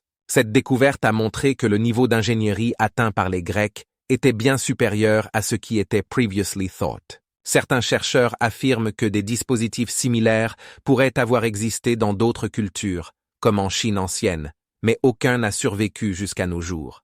Le mécanisme denticitaire est également un exemple précoce de l'application du principe de transmission mécanique des données, ce qui en fait un artefact unique dans l'histoire de la science et de la technique. En 2020, lors d'une conférence à Londres sur la technologie antique, les scientifiques ont conclu que ce mécanisme n'avait pas d'équivalent à son époque et était le seul dispositif capable de réaliser des calculs astronomiques aussi complexes. Les scientifiques continuent de tenter de percer tous ces mystères et chaque nouvelle recherche apporte de nouveaux résultats, révélant des aspects fascinants de la science grecque antique. Il est important de noter que le mécanisme a été créé à une époque où la civilisation grecque atteignait son apogée, et de telles technologies, comme ce mécanisme, ont certainement contribué au développement de l'astronomie et des mathématiques dans le monde. L'étude de l'appareil a permis de constater qu'il utilise un cycle de 223 mois pour calculer les phases de la Lune, ce qui est une preuve des profondes connaissances des Grecs en mécanique céleste. Les recherches montrent que le mécanisme pouvait être utilisé à des fins éducatives ainsi qu'à des fins pratiques en navigation et en agriculture, soulignant son importance dans la vie des Grecs anciens. Au cours des dernières années, de nombreux articles et recherches ont été publiés, approfondissant notre compréhension de cet artefact fascinant. Aujourd'hui, le mécanisme denticitaire reste l'une des plus grandes découvertes dans le domaine de l'histoire de la science et de la technique, symbolisant le haut niveau de connaissance et de maîtrise technique atteint à l'époque antique. Göbekli Tepe est le plus ancien complexe de temples connu, situé en Turquie, construit il y a environ 12 000 ans, ce qui le place dans une période antérieure à l'apparition de l'agriculture. Les fouilles archéologiques, commencées en 1994 sous la direction de l'archéologue allemand Klaus Schmidt, ont révélé de massives structures en pierre, composées de colonnes monolithiques, dont la hauteur atteint 3 mètres et qui pèsent jusqu'à 15 tonnes. Ces colonnes sont ornées de sculptures représentant des animaux, y compris des lions, des serpents et des sangliers, ce qui témoigne d'un haut niveau de maîtrise artistique et de pensée symbolique chez les gens de l'époque. Göbekli Tepe contredit les représentations traditionnelles du développement de la civilisation, car avant sa découverte, il était considéré que la construction de grands édifices publics était possible uniquement après l'établissement d'une vie agricole sédentaire. Au lieu de cela, Göbekli Tepe a été construit par des chasseurs-cueilleurs, ce qui implique que des structures sociales complexes et des pratiques rituelles pouvaient exister bien avant l'apparition de l'agriculture. De plus, l'analyse du datage au carbone montre que ces constructions datent de l'époque du Mésolithique, remettant en question les cadres temporels généralement acceptés pour le début de la civilisation. Les archéologues ont découvert sur le site plusieurs constructions circulaires et semi-circulaires qui pourraient avoir servi de lieu pour des rituels ou des réunions.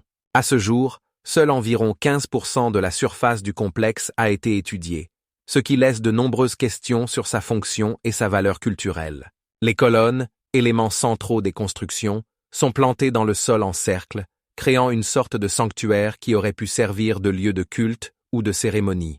Certains chercheurs suggèrent que Göbekli Tepe pourrait avoir été le centre d'un culte réunissant différents clans, ce qui indique des formes précoces d'organisation sociale. Ce complexe est également l'objet d'études sur les formes primitives de religion et de pratiques rituelles qui pourraient avoir émergé bien avant l'apparition d'une société organisée.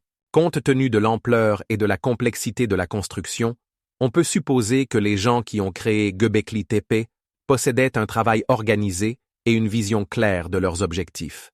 De plus, la présence de divers artefacts, tels que des outils et des objets de la vie quotidienne, témoigne du fait que ce complexe n'était pas seulement un lieu rituel, mais aussi un centre de vie où se croisaient les intérêts de nombreux groupes de personnes. Cette découverte force à réévaluer les représentations du développement de la civilisation humaine, montrant que des structures sociales et religieuses pouvaient émerger plus tôt que prévu. Göbekli Tepe est considéré comme l'une des plus importantes découvertes archéologiques du XXe siècle et son étude continue d'ouvrir de nouveaux horizons dans la compréhension des premiers stades de l'histoire humaine. À ce jour, Göbekli Tepe est protégé par l'UNESCO comme site du patrimoine mondial, soulignant sa valeur historique et son unicité pour l'étude des cultures anciennes. Le manuscrit de Voynich est un livre médiéval écrit au début du XVe siècle, probablement entre les années 20 et 1 et 23. Ce manuscrit doit son nom à Wilfrid Voynich, un antiquaire qui l'a acquis en 1910 en Italie. Le livre se compose de 240 pages, sur lesquelles figurent des illustrations énigmatiques représentant des plantes étranges, des phénomènes astronomiques et des figures féminines engagées dans des rituels. L'originalité du manuscrit de Voynich ne réside pas seulement dans ses illustrations, mais aussi dans le fait que le texte est écrit dans une langue inconnue qui n'a pas encore été déchiffrée. Certains chercheurs pensent que cela pourrait être un langage artificiel créé par l'auteur pour protéger ses connaissances. Le texte contient environ 250 000 mots, et sa structure rappelle le latin ou l'italien, mais aucun des éléments lexicaux proposés pour la traduction n'a de correspondant dans les langues connues. Selon les linguistes, la langue du manuscrit ne ressemble à aucune autre langue, ce qui en fait l'un des livres les plus énigmatiques du monde. Le manuscrit contient également des images uniques représentant des illustrations botaniques avec des plantes, dont beaucoup ne sont pas identifiées à ce jour. Par exemple, sur une des pages, on voit des plantes avec des feuilles similaires à des espèces connues, mais avec des fleurs inhabituelles qui ne se trouvent pas dans la nature. La diversité de ces images a suscité de nombreuses théories selon lesquelles l'auteur pourrait être un botaniste, un astrologue ou même un alchimiste. Les pages du manuscrit contiennent également des diagrammes astronomiques représentant des corps célestes et leurs mouvements, ce qui suggère que l'auteur s'intéressait à l'astronomie et à l'astrologie. L'une des pages les plus célèbres est la page dite astrologique, où l'on voit des cercles avec les signes du zodiaque et les planètes, ce qui indique que le manuscrit pouvait être utilisé pour des prédictions. 18 pages du manuscrit contiennent des images liées à la médecine, où l'on voit des figures féminines dans des baignoires, ce qui pourrait indiquer un traitement par l'eau ou les plantes. Ces images ont suscité l'intérêt des historiens et des médecins, qui tentent de comprendre le rôle de ces pratiques au Moyen Âge. Pendant de nombreuses années, divers scientifiques, y compris des linguistes, des cryptographes et des historiens, ont tenté de percer le mystère du manuscrit de Voynich. Par exemple, en 2005, un groupe de chercheurs de l'Université de Madrid a utilisé des méthodes statistiques pour analyser la structure du texte et a conclu que la langue du manuscrit pourrait être artificielle, mais sans signification évidente. En 2009, un spécialiste informatique et cryptographe nommé John T. Kerr a inventé une méthode basée sur l'analyse fréquentielle qui a permis de faire quelques hypothèses sur la structure de la langue, mais les résultats n'ont pas suffi pour un déchiffrement complet. Les recherches menées montrent que certains mots du manuscrit se répètent avec une certaine fréquence, ce qui est caractéristique des langues naturelles, mais l'absence de sens clair met en doute la possibilité de le déchiffrer. Il existe même des théories selon lesquelles cela pourrait être un projet humoristique créé à la Renaissance pour tromper les savants, mais il n'existe aucune preuve de cette hypothèse. Malgré tous les efforts, le manuscrit reste l'un des objets littéraires les plus intrigants et inexplorés de l'histoire. Actuellement, le manuscrit de Voynich est conservé à la bibliothèque Jagiellon de Cracovie, en Pologne, et est accessible pour étude. La communauté scientifique continue de l'étudier, et chaque année apparaissent de nouvelles théories et approches pour son déchiffrement. Le manuscrit est devenu un véritable symbole de mystère et attire l'attention des chercheurs et des amateurs de mystère. Les traces de l'Aétolie sont des empreintes de pieds de gominides bipèdes, découvertes en Tanzanie en 1978. Ces traces datent d'environ 3 600 000 ans et constituent l'une des plus importantes découvertes en paléoanthropologie.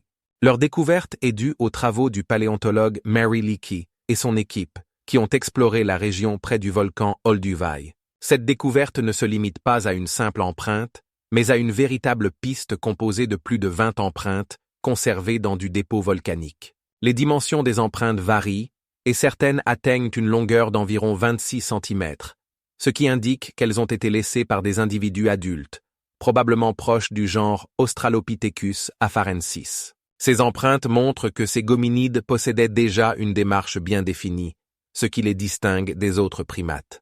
L'étude des empreintes a révélé qu'elles ont été laissées dans des conditions où la surface était encore molle, ce qui a favorisé leur conservation. Les scientifiques notent que les empreintes montrent de nombreux détails, y compris la forme du pied et la disposition des orteils, ce qui permet de tirer des conclusions sur la démarche et le comportement de ces anciens êtres humains. Par exemple, les angles entre les orteils et les traces de pression sur la plante des pieds montrent que les hominides marchaient avec assurance, ce qui pourrait indiquer des interactions sociales et une organisation. Un aspect important est que ces empreintes se trouvent dans une couche datée d'environ 3 600 000 ans, ce qui en fait les plus anciennes traces connues de hominides bipèdes. Ces découvertes ont contredit certaines théories selon lesquelles la bipédie est apparue beaucoup plus tard. Les traces de l'Aétolie ont également servi de base pour des recherches supplémentaires sur l'évolution de l'homme, en particulier sur la transition de la vie arboricole à la vie terrestre. La comparaison de ces empreintes avec d'autres découvertes, telles que les empreintes en Tanzanie et en Éthiopie, aide les scientifiques à reconstruire le comportement et le mode de vie des anciens êtres humains. Les paléoanthropologues utilisent ces données pour étudier les structures sociales et les interactions entre les groupes de hominides. Par exemple, les empreintes montrent que les individus pouvaient se déplacer en groupe, ce qui soutient les hypothèses sur le développement des relations sociales. Ces découvertes confirment que nos ancêtres possédaient déjà certaines caractéristiques propres aux humains modernes, telles que la capacité à coopérer et à communiquer. Compte tenu de l'importance de ces empreintes, elles sont devenues l'objet d'études pour de nombreux chercheurs, y compris le professeur Brad Lunt de l'Université d'Édimbourg, qui souligne que de telles découvertes permettent de comprendre non seulement les changements morphologiques, mais aussi les aspects culturels de la vie des hominides. Les empreintes de l'Aétolie ouvrent une fenêtre sur le passé et permettent de voir à quoi ressemblaient nos ancêtres, leur mode de vie et leurs interactions avec l'environnement. Un aspect important est que ces découvertes permettent de créer une image plus complète du processus d'évolution humaine, en permettant de comprendre comment et pourquoi certains changements se sont produits dans notre développement spécifique. La comparaison avec d'autres découvertes, telles que les empreintes au Kenya et en Éthiopie, permet de dresser une chronologie et de comparer différents stades de l'évolution. Cela montre que ces empreintes ne sont pas simplement des artefacts, mais une clé pour comprendre les processus complexes qui se sont déroulés au fil des millions d'années. Le site sous-marin néolithique d'At-Lithiam se trouve au bord d'Israël et a été submergé il y a environ 9000 ans, représentant un objet unique pour les recherches archéologiques. 80% de sa superficie est cachée sous l'eau, ce qui en fait l'un des exemples les mieux conservés de la culture néolithique au monde. La submersion du site s'est probablement produite en raison de la montée du niveau de la mer après la dernière période glaciaire. Les spécialistes pensent qu'At-Lithiam pouvait être habité par des personnes qui pratiquaient la pêche et collectaient des plantes comestibles. Les archéologues, en particulier, ont découvert des restes de bâtiments en pierre qui témoignent d'un haut niveau de culture architecturale de l'époque. La superficie du site est d'environ 2,5 hectares, et sur son territoire ont été trouvés divers artefacts, y compris des outils et des objets en céramique, ainsi que des restes d'animaux, ce qui permet de tirer des conclusions sur le régime alimentaire des habitants anciens. 76 objets sous-marins ont été étudiés lors des fouilles, qui ont commencé au début des années 1990 sous la direction de l'archéologue israélien, le professeur Itzhak Ben Yaakov. Il et son équipe ont pu extraire de l'eau plus de 200 artefacts, parmi lesquels se distinguent des couteaux en pierre, des haches et divers types d'outils utilisés pour le travail du bois et la préparation des aliments. L'une des découvertes les plus intéressantes a été l'identification de structures sous-marines qui, selon les hypothèses, servaient de base pour des habitations. Certaines de ces structures étaient en pierre, ce qui indique un haut niveau de technologie de construction. Un aspect important du site est également son emplacement. At-Lithiam se trouvait au bord d'une mer ancienne, ce qui permettait à ses habitants d'avoir accès à des ressources halieutiques abondantes et à une variété de produits de la mer. Les recherches montrent qu'il existait sur le site des systèmes complexes d'approvisionnement en eau et d'assainissement, ce qui est extrêmement inhabituel pour l'époque néolithique. De plus, des restes de vases en céramique unique, ornés de motifs géométriques et datés du 3e millénaire avant notre ère, ont été trouvés au fond de la mer, ce qui témoigne d'un haut niveau de maîtrise artistique. Ces découvertes indiquent également que les habitants d'Atlit-Yam pratiquaient activement le commerce avec des établissements voisins, car certains objets trouvés lors des fouilles appartiennent à des cultures d'autres régions.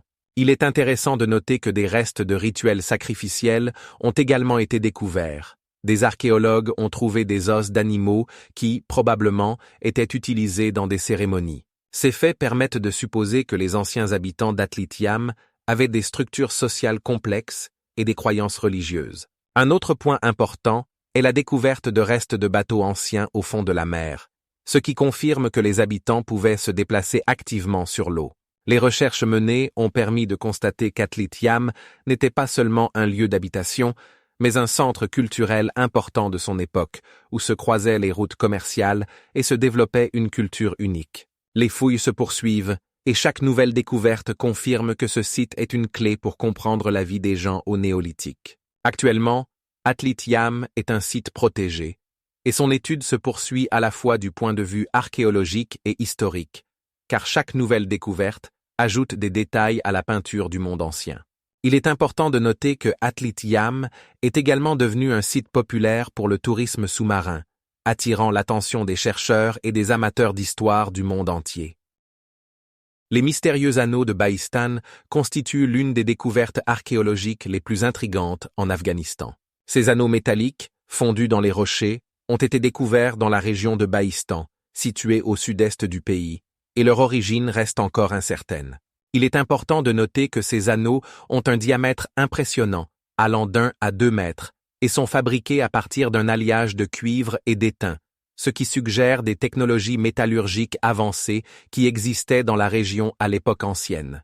Des archéologues comme le docteur Alan Meyer de l'Université de Californie supposent que ces anneaux pourraient avoir été utilisés à des fins rituelles, bien que des preuves claires de cela manquent encore. Les premières mentions des anneaux de Bahistan datent du XVIIIe siècle, lorsque les habitants locaux ont commencé à en parler aux voyageurs, mais des fouilles systématiques dans cette région n'ont commencé qu'au XXe siècle. En 1920, une expédition soviétique dirigée par Igor Diakov a non seulement découvert les anneaux, mais a également enregistré leur emplacement et leur état. Ces anneaux se trouvent à une altitude d'environ 1000 mètres au-dessus du niveau de la mer, ce qui complique leur accès et rend leur étude encore plus difficile. Certains chercheurs avancent l'hypothèse que ces anneaux pourraient avoir fait partie d'un système d'irrigation ou d'approvisionnement en eau, car leur forme et leur disposition pourraient diriger les flux d'eau vers les endroits nécessaires, mais il s'agit uniquement d'une hypothèse. Il est intéressant de noter que, dans les légendes populaires de Bahistan, les anneaux sont associés à des dieux et à des êtres mythiques, ajoutant ainsi une couche supplémentaire de mystère à leur origine et à leur usage. En 1986, un archéologue américain nommé John Hopkins a mené une étude qui a révélé que le métal dont sont faits les anneaux contient des traces de divers éléments, indiquant une grande variété de sources utilisées pour leur création. Actuellement, plusieurs théories existent sur l'identité de ceux qui ont pu créer ces anneaux. Certains scientifiques les lient à des civilisations anciennes comme l'Empire Mède ou l'Empire Achéménide, qui ont laissé leur empreinte sur le territoire actuel de l'Afghanistan. Cependant, d'autres chercheurs affirment que les anneaux pourraient être beaucoup plus anciens et datés de périodes culturelles plus anciennes, comme l'époque du bronze. La zone archéologique de Bahistan attire non seulement l'attention des historiens, mais aussi des mystiques qui considèrent les anneaux comme un lieu de puissance. Au cours des dernières années, l'étude de ces anneaux est devenue un objet d'intérêt pour les touristes, ce qui pose en outre des défis supplémentaires pour la conservation de ce monument unique. Malgré tous les efforts des archéologues, de nombreux aspects des anneaux restent non résolus, y compris leur usage précis et leur date de création, ce qui en fait l'une des découvertes les plus énigmatiques au monde. Les anneaux de Bahistan n'ont toujours pas d'explication claire de leur existence, et chaque nouveau chercheur apporte de nouvelles idées et théories à cette énigme. Le disque de Phaistos est un artefact en terre cuite, découvert en 1908 lors de fouilles à Phaistos sur Crète par l'archéologue Arthur Evans. Ce disque a un diamètre d'environ 22 cm et est fabriqué en terre cuite. Sa surface porte plus de 200 symboles, qui représentent une combinaison unique de signes pictographiques et idéographiques. Contrairement à d'autres systèmes d'écriture connus, tels que le linéaire A ou B, les symboles du disque de Phaistos n'ont pas d'équivalent, ce qui rend sa déchiffrement pratiquement impossible. Les symboles incluent des images de personnes, d'animaux, d'outils et d'objets divers, et tous sont disposés en spirale, commençant au centre et se terminant au bord du disque. Les chercheurs supposent que le disque pouvait servir d'objet rituel ou même de jeu, mais sa fonction et sa signification exacte restent un mystère. Les recherches les plus célèbres sur le disque ont été menées au XXe siècle, lorsque le linguiste et archéologue Charles Capps a proposé que les symboles pourraient représenter une forme d'écriture simplifiée.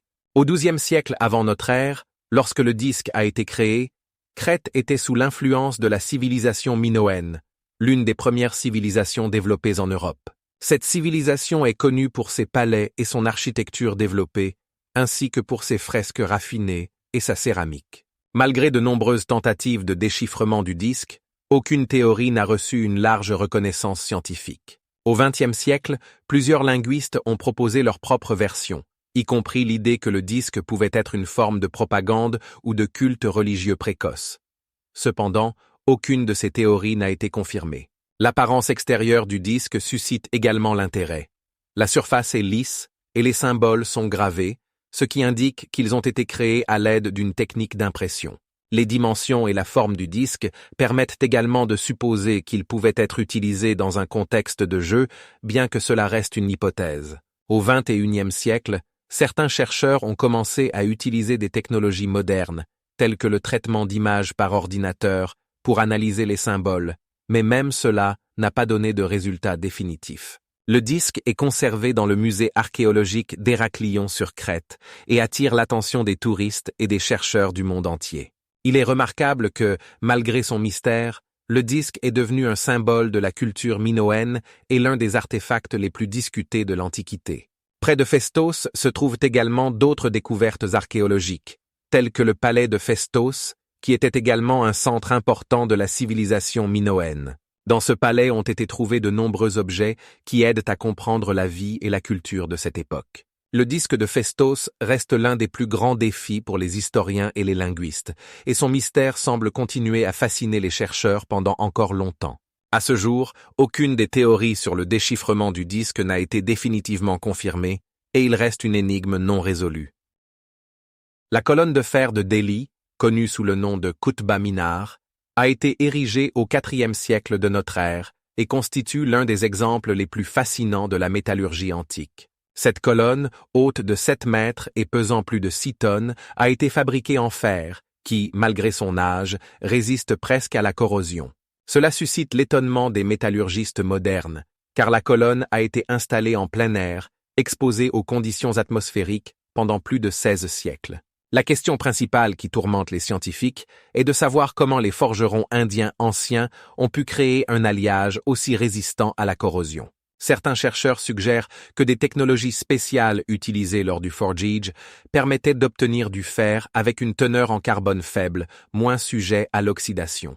À cette époque, en Inde, le procédé de poudlage était largement utilisé, permettant d'éliminer les impuretés et d'améliorer la qualité du métal. De plus, la composition du minerai local utilisé pour la production de fer a pu jouer un rôle crucial dans la création d'un matériau aussi solide. Des recherches menées à la fin du XXe siècle ont montré qu'une couche protectrice d'oxyde s'était formée à la surface de la colonne, empêchant ainsi la corrosion ultérieure. Ce phénomène a conduit à ce que la colonne ne seulement se soit pas dégradée, mais soit devenue un objet d'étude pour les métallurgistes du monde entier. Au XVIIIe siècle, la colonne a attiré l'attention du chercheur et ingénieur britannique Sir William Jones, qui a été le premier à documenter ses propriétés uniques. Au XIXe siècle, l'architecte et historien indien Sirij Ud Dolt a également mené des recherches qui ont confirmé que la colonne ne se corrode pas grâce à sa composition unique.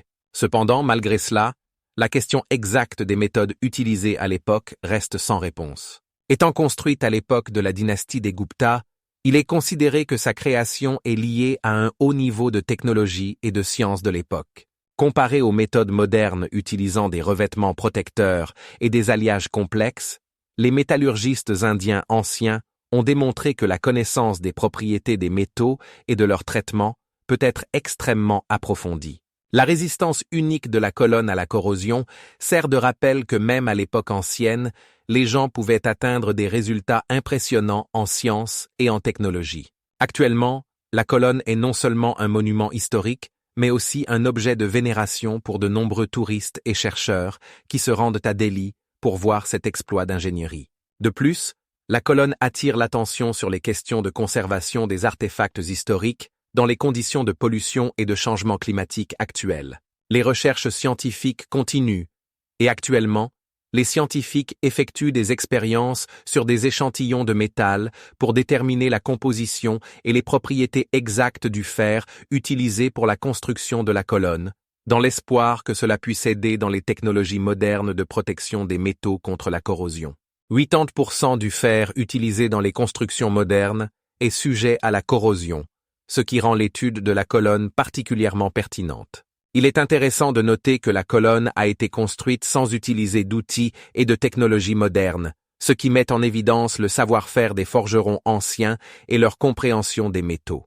Il existe de nombreuses légendes et mythes liés à la colonne, y compris l'idée qu'elle a été créée par des forces divines, ce qui souligne son importance dans la culture indienne. Actuellement, la colonne se trouve au centre du complexe Qutb Minar, qui a été inscrit au patrimoine mondial de l'UNESCO en 1966. La colonne attire non seulement par son importance historique, mais aussi par ses mystères, qui restent non résolus pour les scientifiques et les historiens.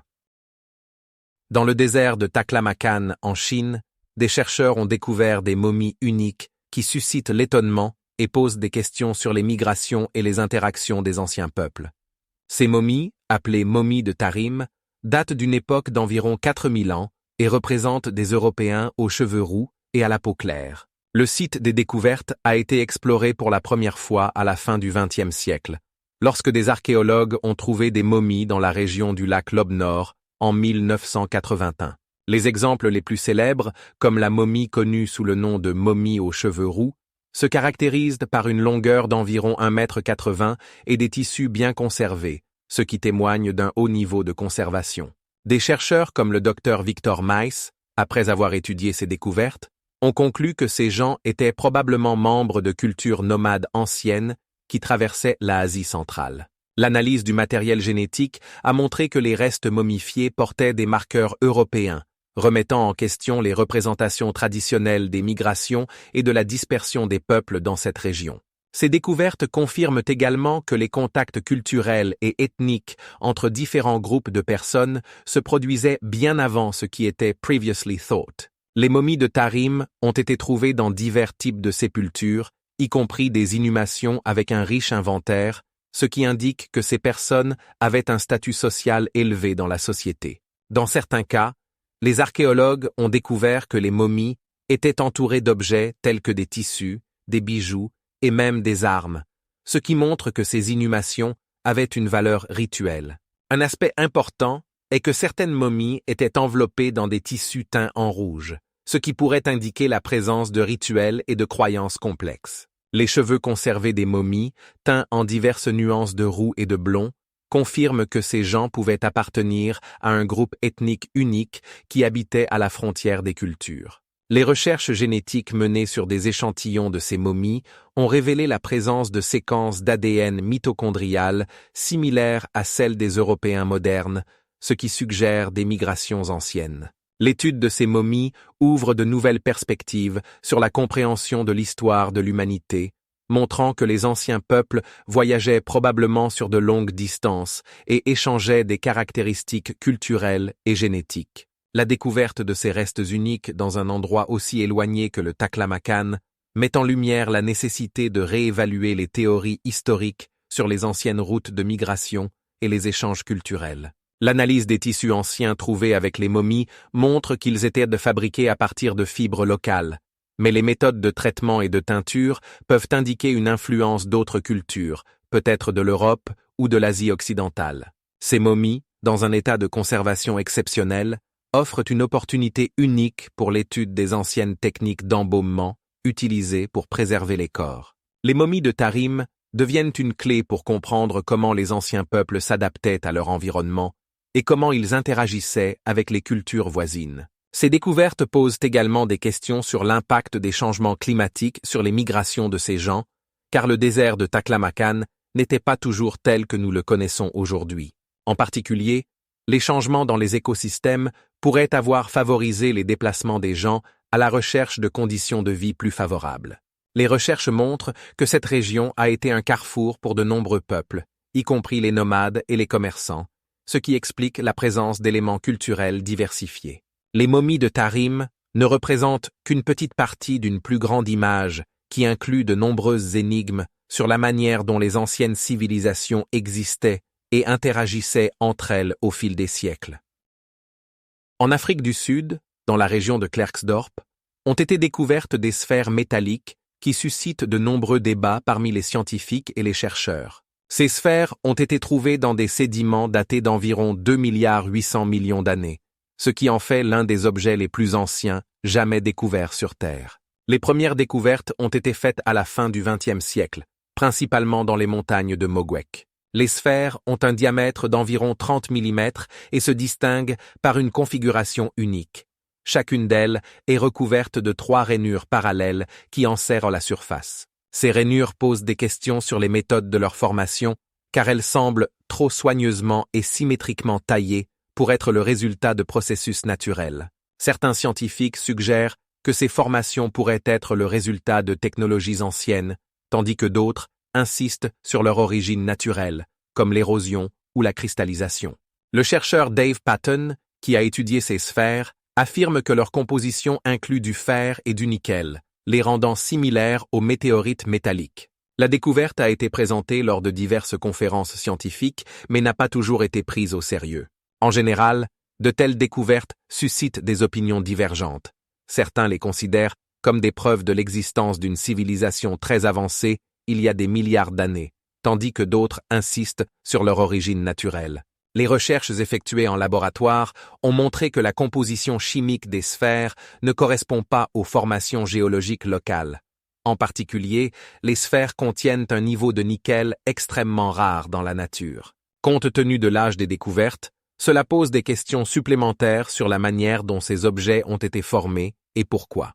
Les sphères ont également été étudiées par des géologues qui tentèrent de comprendre comment elles ont pu se retrouver dans ces couches anciennes. En 2003, un groupe de géologues dirigé par le professeur John Smith a effectué une analyse qui a montré que les sphères n'avaient pas subi d'érosion significative, ce qui suggérait leur présence dans cette région depuis toute l'histoire. Certains chercheurs ont même émis l'hypothèse qu'elles pourraient être des artefacts d'origine extraterrestre, bien que de telles affirmations soient souvent rejetées par la communauté scientifique. Ces formations métalliques suscitent l'intérêt non seulement des géologues, mais aussi des archéologues et des historiens, qui cherchent à comprendre les conditions qui régnèrent sur Terre il y a presque 3 milliards d'années.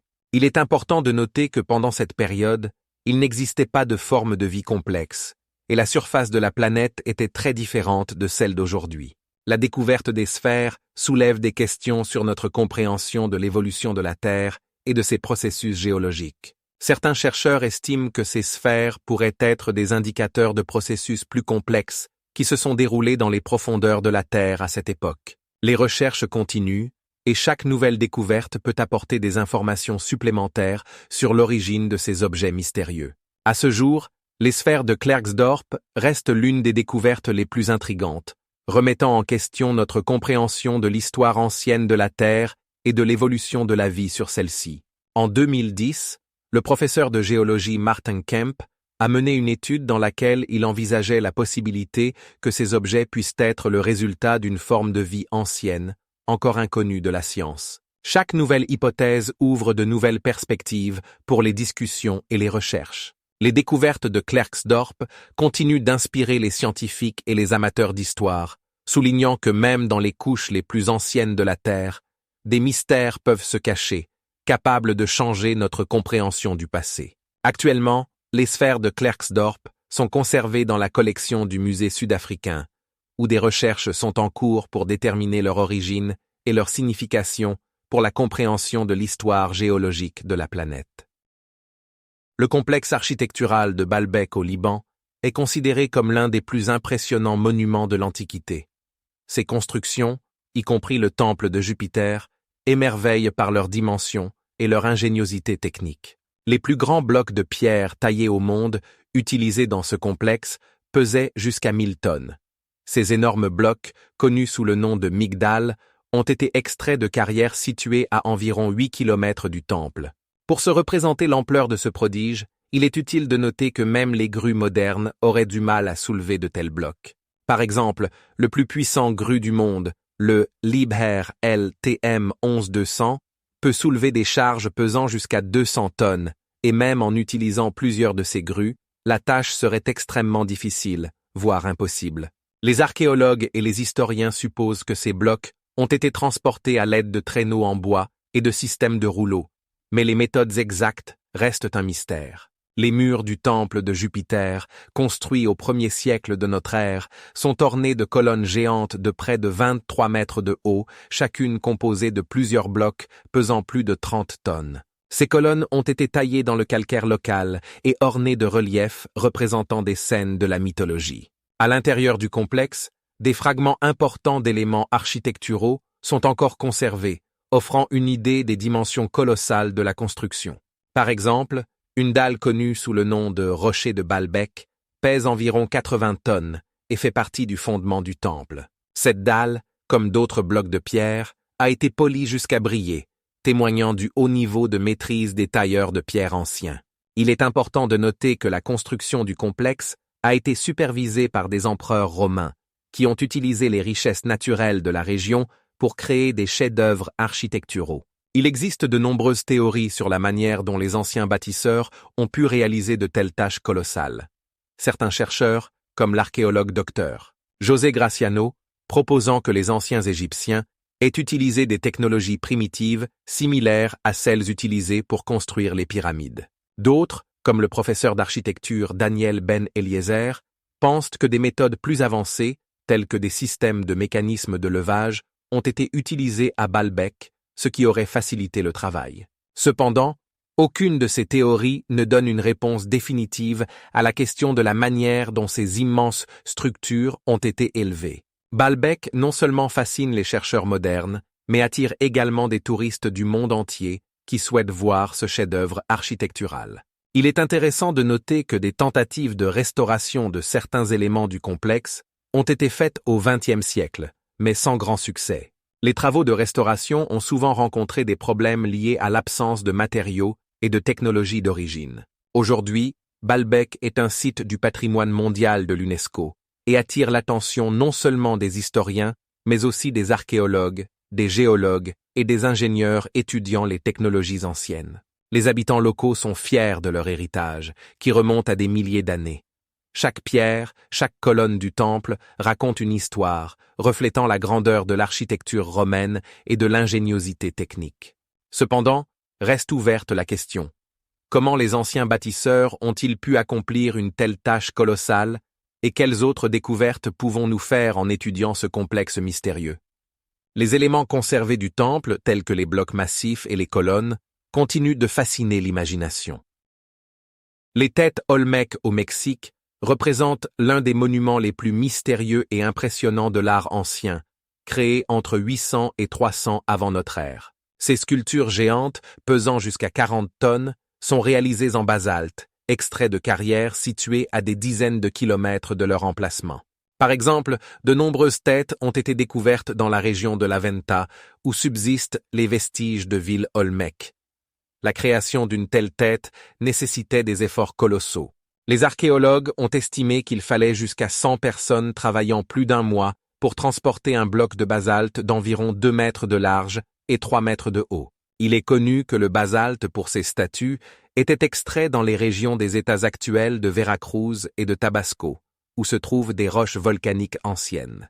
Les statues représentent des personnes avec des traits caractéristiques des Olmec, des nez larges, des lèvres épaisses et des yeux expressifs, ce qui les rend uniques parmi les autres cultures anciennes de Mésoamérique. L'unicité des têtes olmèques réside également dans le fait qu'elles représentent non seulement un héritage artistique, mais aussi culturel, reflétant la structure sociale et politique de la société olmèque. Les recherches montrent que ces têtes, probablement, représentaient des dirigeants ou des personnes de haut rang, ce qui est confirmé par leur taille et leurs détails. Les têtes les plus célèbres se trouvent dans les villes de San Lorenzo et de La Venta, et chacune d'elles possède des caractéristiques uniques. Par exemple, la tête numéro 5 de La Venta, sculptée environ 500 ans avant notre ère, présente des traits de visage et un nez clairement définis, qui pourraient indiquer une appartenance à un certain groupe ou classe. Certains chercheurs suggèrent que ces statues pouvaient avoir une valeur rituelle, liée au culte des ancêtres ou à l'hommage rendu aux anciens dirigeants. De plus, dans certains cas, les têtes étaient alignées, ce qui pourrait indiquer l'importance des relations entre différentes villes olmèques. Les recherches montrent que les Olmèques utilisaient des technologies complexes pour le traitement et le transport de la pierre, y compris des outils en obsidienne et d'autres méthodes primitives mais efficaces. Ils pouvaient créer des plateformes spéciales pour le déplacement des têtes, ce qui témoigne de leur talent d'ingénieur. Aujourd'hui, les têtes olmèques restent un sujet d'étude et d'émerveillement, attirant l'attention des chercheurs et des touristes du monde entier, tout en soulevant de nombreuses questions sur la culture et la vie de ces anciens peuples. La forme unique et la grandeur de ces statues ne se contentent pas de fasciner, mais mettent également en lumière les réalisations des Olmèques dans le domaine de l'art et de l'architecture, qui ont été transmises aux civilisations suivantes de Mésoamérique, telles que les Mayas et les Aztèques. Les découvertes des Olmèques, y compris leurs têtes géantes, aident à mieux comprendre la culture et le mode de vie de cette civilisation mystérieuse qui a existé il y a plus de 2000 ans. Actuellement, au Mexique, il existe plusieurs musées où sont exposés des réplicas des têtes olmèques, ainsi que des visites guidées sur des sites archéologiques, permettant à chacun de découvrir l'histoire riche de cette région. Les recherches scientifiques continuent de révéler de nouveaux aspects de la culture olmèque, y compris leur religion, leur art et leur structure sociale, rendant l'étude de cette période particulièrement captivante. Les écritures Rongorongo de l'île de Pâques représentent l'une des écritures les plus énigmatiques et non déchiffrées au monde.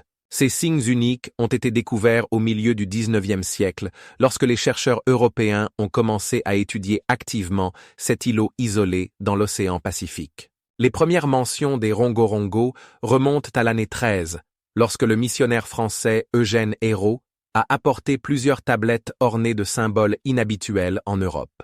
Actuellement, on connaît environ 12 exemplaires de ces tablettes, chacune contenant environ 200 symboles. Ces signes sont gravés sur des planches de bois, et bien que leur complexité soit évidente, aucun chercheur n'a encore réussi à déchiffrer leur signification.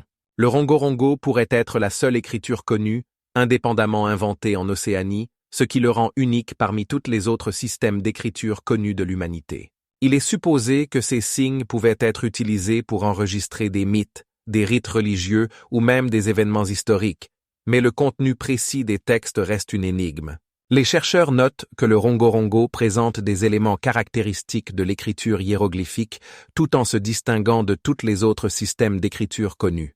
Par exemple, sur les tablettes, on peut voir des images de personnes, d'animaux, ainsi que des symboles abstraits qui pourraient représenter divers concepts. Cependant, en raison de l'absence de contexte et du manque de textes comparables, le déchiffrement du Rongorongo s'est avéré une tâche extrêmement difficile.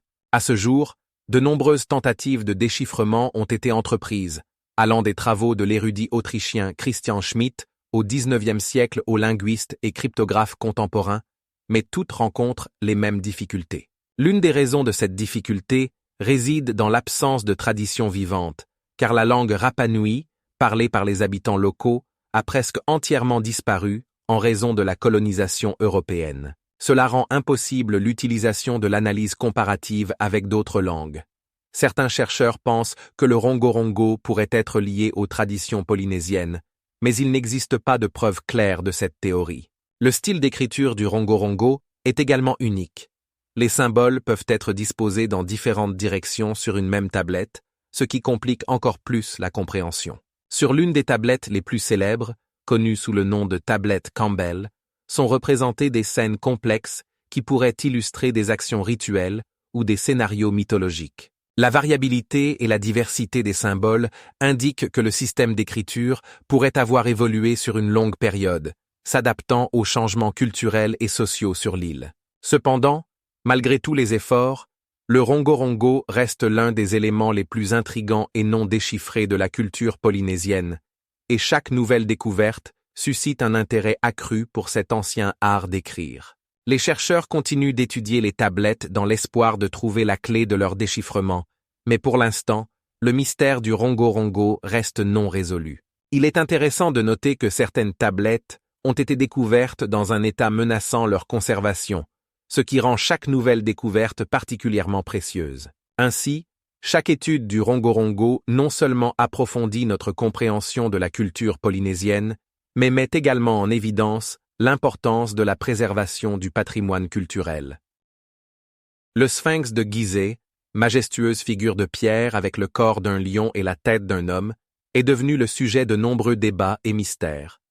L'une des théories les plus intrigantes concerne son âge.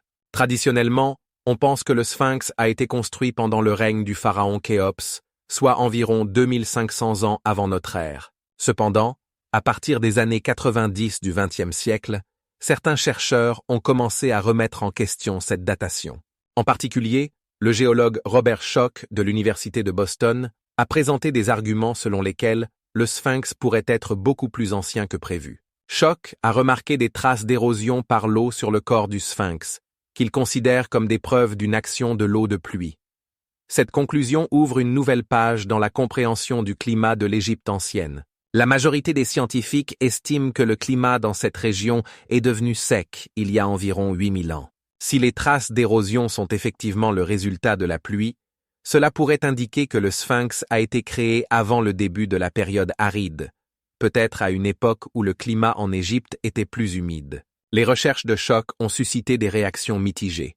De nombreux historiens et archéologues, comme Zahi Hawass, ancien ministre des Antiquités égyptiennes, affirme que le sphinx a été construit à la 4e dynastie et ne peut pas être plus ancien que 2500 ans avant notre ère. Cependant, les arguments de Schoch sur le fait que la région de Gizeh a connu de fortes pluies en temps anciens ont également trouvé un soutien auprès de certains climatologues.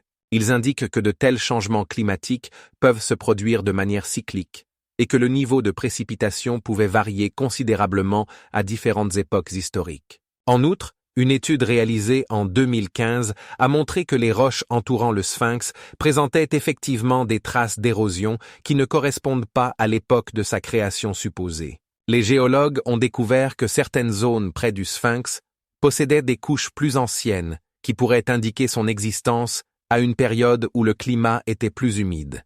Ainsi, l'âge du sphinx devient un sujet de débat actif. Certains chercheurs vont même jusqu'à suggérer que le sphinx pourrait avoir été construit il y a plus de 10 000 ans, ce qui remet en question les représentations traditionnelles de la civilisation égyptienne ancienne. Cette découverte soulève également la question de savoir quels autres monuments historiques pourraient avoir été créés dans des conditions dont nous ne savons rien. Il existe des opinions selon lesquelles le sphinx et d'autres constructions anciennes pourraient faire partie d'une civilisation beaucoup plus complexe et développée que celle que nous étudions aujourd'hui. Ces hypothèses nécessitent des recherches et des analyses supplémentaires, et il est possible que, avec le temps, nous obtenions plus de preuves confirmant ou infirmant ces théories. En fin de compte, le mystère de l'âge du sphinx de Gizeh reste non résolu, et de nouvelles recherches pourraient conduire à une réévaluation de toute l'histoire de l'Égypte ancienne. Il est important de noter que de telles questions ne concernent pas seulement l'archéologie, mais aussi notre capacité à comprendre et interpréter le passé. Il existe une possibilité que le sphinx se trouve à la frontière entre l'Antiquité et ce que nous considérons comme des connaissances modernes sur notre histoire. La hauteur du sphinx est d'environ 20 mètres et sa longueur atteint 46 mètres, ce qui en fait l'un des plus grands monuments du monde. Les recherches scientifiques menées au cours des dernières décennies ont révélé de nombreuses découvertes qui remettent en question les représentations traditionnelles de l'histoire de l'humanité. Par exemple, en 2006, des archéologues ont découvert en Chine, dans la province de Hunan, les vestiges exceptionnellement bien conservés d'une ancienne ville datée du IIIe siècle avant notre ère. Cette ville, connu sous le nom de Jiangshan, possédait un système complexe d'approvisionnement en eau et d'assainissement, ce qui témoigne d'un haut niveau de maîtrise urbanistique et d'organisation sociale à cette époque. En 2018, au Mexique, une structure en pierre unique appelée Pierre du Soleil a été découverte. Selon les chercheurs, elle pourrait avoir une valeur rituelle, ajoutant ainsi de nouvelles couches à la compréhension des pratiques culturelles des Aztèques. En 2019, en Iran, des tablettes d'argile anciennes ont été trouvées, sur lesquelles étaient inscrits des actions agricoles, indiquant l'existence d'une économie développée et d'un système de gestion il y a plus de 5000 ans. Ces découvertes ne se contentent pas d'élargir nos connaissances sur les civilisations passées, mais soulignent également la complexité des structures sociales qui existaient bien avant l'émergence des empires connus. En 2021, en Irak, des artefacts liés à la civilisation sumérienne ont été découverts, incluant des sources écrites sur le système fiscal et l'organisation administrative. De telles découvertes posent des questions sur notre compréhension du développement de l'écriture et de la gestion dans l'Antiquité. En 3800 avant notre ère, les Sumériens utilisaient déjà la cunéiforme pour la comptabilité, ce qui en fait l'une des premières civilisations connues à posséder un système d'écriture. Les découvertes en archéologie continuent de remettre en question notre perception du temps et des limites spatiales du développement de la société humaine. Par exemple, en 2015, en Israël, des vestiges d'un ancien temple, construit il y a environ 4000 ans, ont été découverts, remettant en question les représentations traditionnelles du monothéisme dans cette région. De telles découvertes soulignent non seulement la diversité des croyances existantes à l'époque, mais montrent aussi à quel point le patrimoine humain est complexe. En 2002, sur l'île de Crète, des vestiges d'un palais, liés à la civilisation minoenne, ont été découverts, témoignant d'une architecture et d'un art développés il y a 4000 ans avant notre ère. Cette découverte confirme qu'en Europe, des sociétés complexes existaient bien avant l'émergence de la culture grecque. L'archéologie ne se contente pas de restaurer des chapitres perdus de l'histoire, mais ouvre de nouveaux horizons pour la compréhension des échanges culturels entre différentes civilisations. Par exemple, en 2016, en Inde, des artefacts ont été découverts, témoignant de liens commerciaux avec la Mésopotamie au 3e millénaire avant notre ère, indiquant l'existence de routes commerciales complexes, reliant les peuples sur de grandes distances. En même temps, les découvertes en Égypte, telles que des momies datées d'environ 1000 ans avant notre ère, montrent comment différentes cultures interagissaient et s'adaptaient les unes aux autres. Par exemple, une momie découverte en 2000 présentait des signes d'influence de la culture perse, confirmant que les contacts interculturels étaient répandus et comment ils influençaient les traditions et les coutumes. Cette dynamique d'interaction entre les cultures pose de nombreuses questions sur la manière dont une civilisation influençait une autre et quels facteurs favorisaient cet échange. Chaque nouvelle découverte, qu'elle prenne la forme d'artefacts, d'architecture ou de sources écrites, ajoute de nouveaux éléments à la complexe mosaïque de l'histoire humaine, démontrant que de nombreuses énigmes du passé attendent encore d'être résolues. Par exemple, en 2021, en Turquie, des vestiges d'une ancienne ville, abandonnée lors d'une catastrophe, ont été découverts, remettant en question les représentations traditionnelles des causes du déclin des civilisations. De telles découvertes posent de nombreuses questions sur la manière dont l'humanité faisait face aux crises et comment ces événements formaient le cours de l'histoire. L'archéologie n'est pas seulement une science du passé, c'est la clé pour comprendre comment nous nous sommes développés en tant qu'espèce et quelles leçons nous pouvons tirer de notre expérience. Par exemple, l'étude des artefacts paléolithiques, tels que les outils, aide à comprendre comment nos ancêtres s'adaptaient aux conditions changeantes de leur environnement. En fin de compte, chaque découverte est une fenêtre sur un monde qui était, un monde plein de mystères et de découvertes qui continue d'étonner et d'inspirer les chercheurs et les amateurs d'histoire du monde entier. Les artefacts découverts, tels que les statues, les outils et la céramique, offrent la possibilité de regarder dans la vie quotidienne des anciens, leurs croyances et leurs structures sociales qui formaient leur monde.